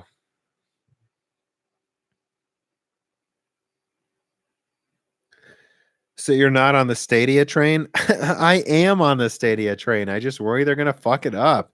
Dude, one of my first big videos with like 15,000 views when I was a tiny channel of a few hundred people was my Stadia video where I talk about how AMD was the logical choice and Stadia was a big deal. And no, I think Stadia could be huge, but I think people misunderstand what's going on here. So right now they're charging a lot of money for Stadia because they can. I mean, 4K 60 HDR, why not?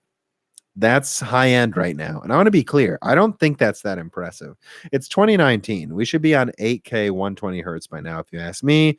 Stagnation is pissing me off. Seriously, it's pissing me off. Like that these monitors aren't getting any better. But if most people don't game at 4K 60 HDR, then Google can charge a premium, and will they beta test? They're beta testing Stadia for premium users in 2019. But the end goal of Stadia is this.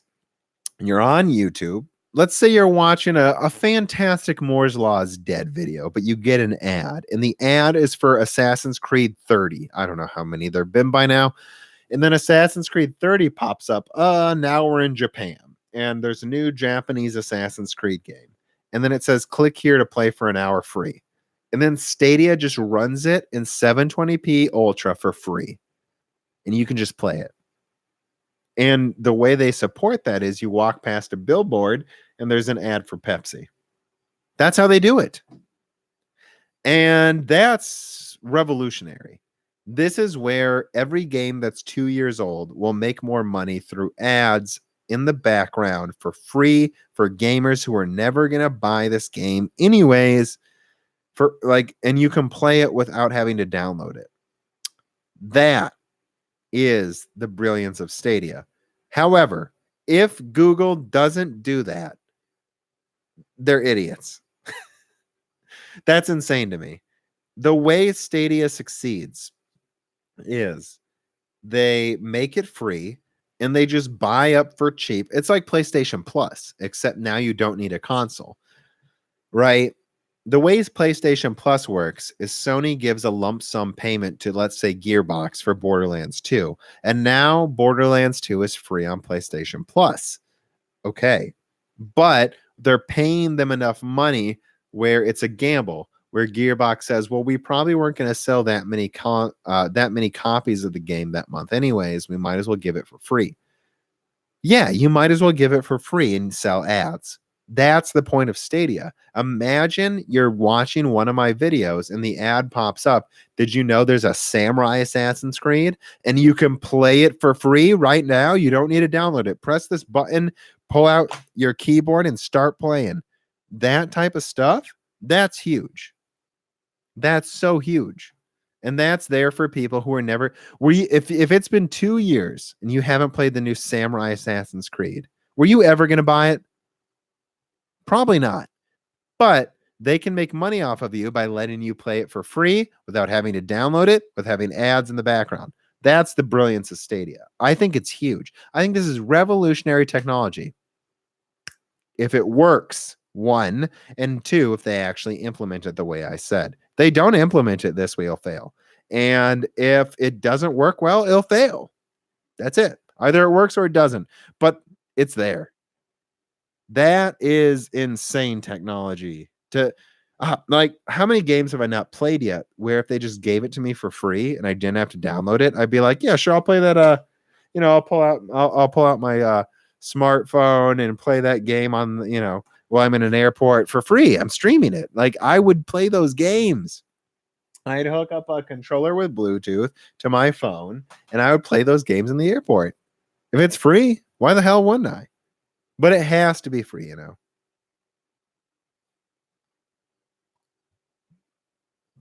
What's the best program to use for mining cryptocurrency? I'm getting out of the mining game, dudes. I've sold all my 570s. I'm going to keep my 380 because I actually think the 380 is pretty close to a 570 in performance. So I'm going to keep my old 380, my old 560. I'm going to keep at least a Vega 56 and 64 for benchmarking. I thought about it. Eventually, I'm going to have an AMD. I'm going to have dual benchmarking rigs so I can just really quickly benchmark NVIDIA and AMD cards at the same time and just like get out a video in like an hour. So I have this like rapid benchmarking setup. Yeah. And so I'll keep around some of my mining cards, but I'm selling most of them off, guys. I really don't recommend mining. Doesn't the 380 suck power? 380 uses 120 watts. 380 is really underrated, guys. 384 gigabyte. It's like it's like a 570 underclock by 20%. That's it. So 570 they use the same energy as a 570 actually, except it's like 20-30% weaker. That's all. Yeah, and I might keep one big rig around to heat my house during the winter. That's correct. It is actually more efficient. And I've done the math, by the way. It's actually cheaper to heat my house with mining rigs than it is gas. And I mean, before you even take into account the money you make from mining. I mean, literally, it's more efficient to use my mining rigs as space heaters than to turn on my heater. I'm not kidding. It is an AMD heated home. So I'm probably going to keep 2 rigs around. I haven't decided how many cards I'm going to sell. I'm going to keep one of my triple Vega rigs. It's like a shoebox size, tiny triple Vega 56 rig. That one's really portable. So I'll keep that one as like a space heater. And then I don't know. I've got 3 Vega cards over there mining. That's a 6-card rig, but I've sold half of them. So I don't know. I might have a rig that's like 2 Vegas, a 380, and a Vega 56 just sitting there mining together.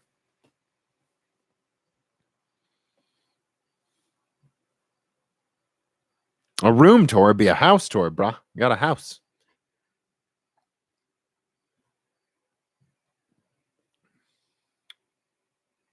Yeah, they're on 24/7. They've been on 24/7 since 2017, dude. 2 years mining. That's real stability, by the way. I'm getting off at the 3-hour mark, by the way. So you got 7 minutes. If you tip me for beer, I'm not getting another one either because I'm going to get too loopy. I think I've answered every question. You guys got 7 minutes if you tip me. Serious question about anything, gaming, whatever. I'm in a good mood, so it could be about anything. But if you tip me, I'll answer those questions. We got looks like 6 minutes left. Well, yeah.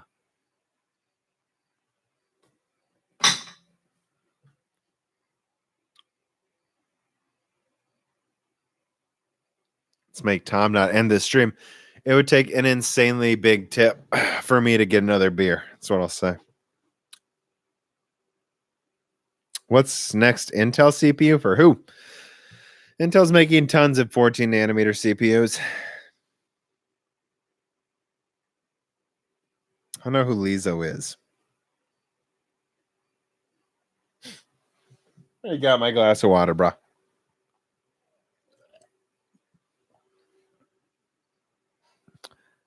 Would I get an ARM desktop in 5 years? Yes. I would get an ARM desktop now if it was better than everything else. I will get anyone. I'm not a fanboy. I don't care. Nah, I don't plan on getting GTX 690s and doing any benchmarks. I don't plan on getting any vintage stuff. I'm going to keep the 380s because I think that's a good representation. And in terms of NVIDIA cards I'll buy for benchmarking, I'd probably get I don't know. I'm not sure how low I want to go. Probably something like a GTX 580. I got to get something from Fermi. And then I don't know. Probably a 670, GTX 670. And then because you got to get something from each NVIDIA generation. And then I would get a 970 probably because so many people own 970s. And then I would get, I don't know, probably a 1070 eventually. And then in Turing, I don't know. Not a 2080. Fuck that card.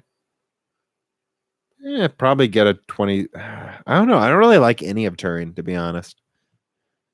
I don't know that I get any Turing cards. I don't know that I care. I think Turing's so stupid.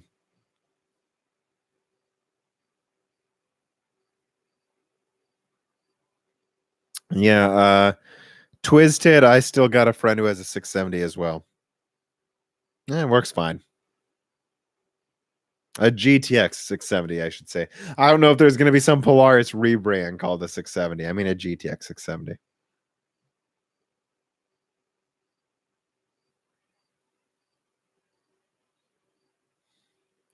Oh, a 2050? Just wait for it, dude. 3050 Ti. Just wait for the 3050 Ti, dude. That they're gonna move down RTX one segment every generation moving forward. I think they'll have the 3050 Ti, and they'll be like, "It's stronger than a 2060. Now you can get RTX for $200," and they'll just be like hyping the shit out of it.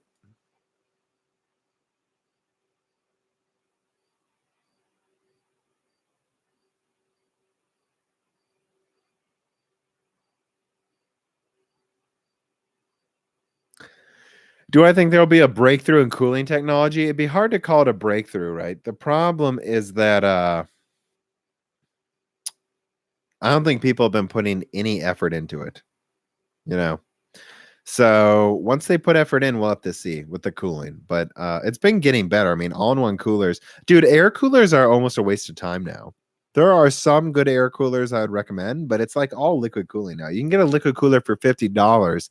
That's better than a $100 air cooler. Liquid cooling's there. So next up, we'll have to see. I want to see good Peltier coolers. When am I getting a Tesla? When they have a 500-mile range. Wake me up. Or if they charge in 10 minutes. One or the other. From 0 to 100 in 10 minutes.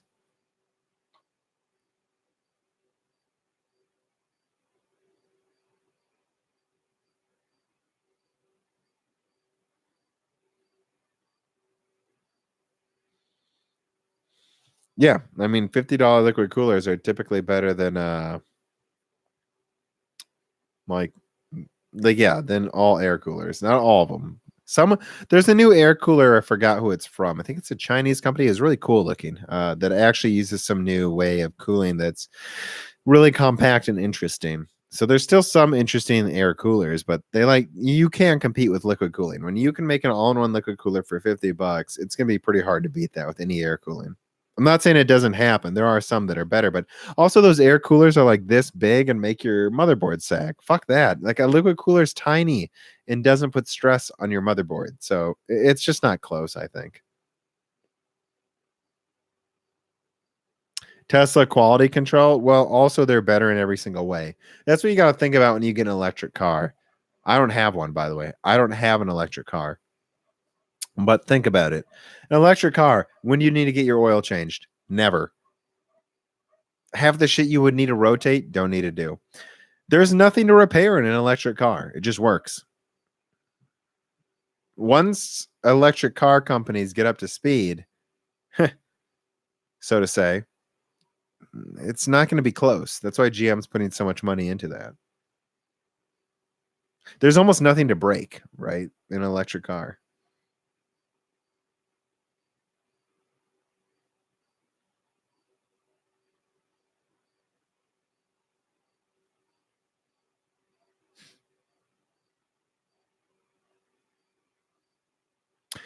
It just works. I don't know what you're talking about. It just works. It doesn't just work. It just has less things that break.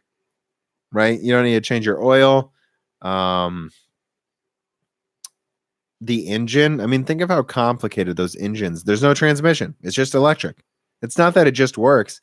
It's like asking me, like, oh, why is a car better than a horse? Because there's a lot of fucking things that break on a horse, dude. Like, why are you arguing?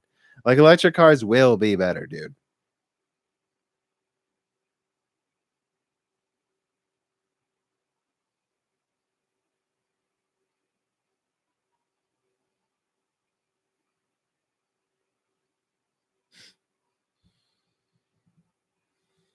You have cookies. I like cookies, bro. Should send me some.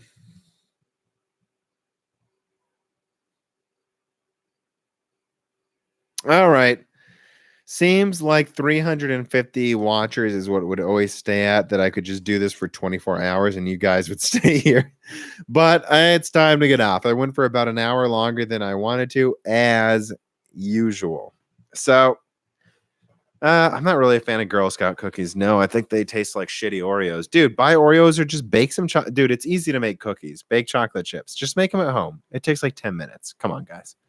Come on. I'm also a cook, by the way. I have a cooking blog that I'm not going to tell you guys about.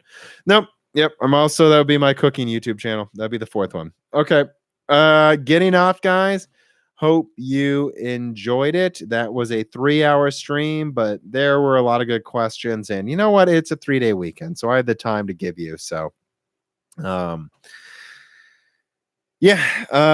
to Broken Silicon. Listen to Flyover States. The more support I get on Flyover States, the more I will do. And support me on Patreon, guys. Subscribe. I know how many people might not be subscribed. You'd be surprised. Please, for the love of God, support me on Patreon for just a little bit.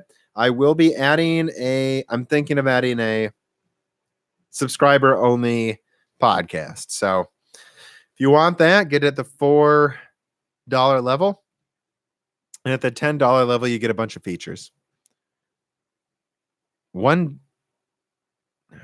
another weird question. He knows who he is. It was blocked by YouTube. All right, guys. Hope you enjoyed it. That is all. Yeah. Peace.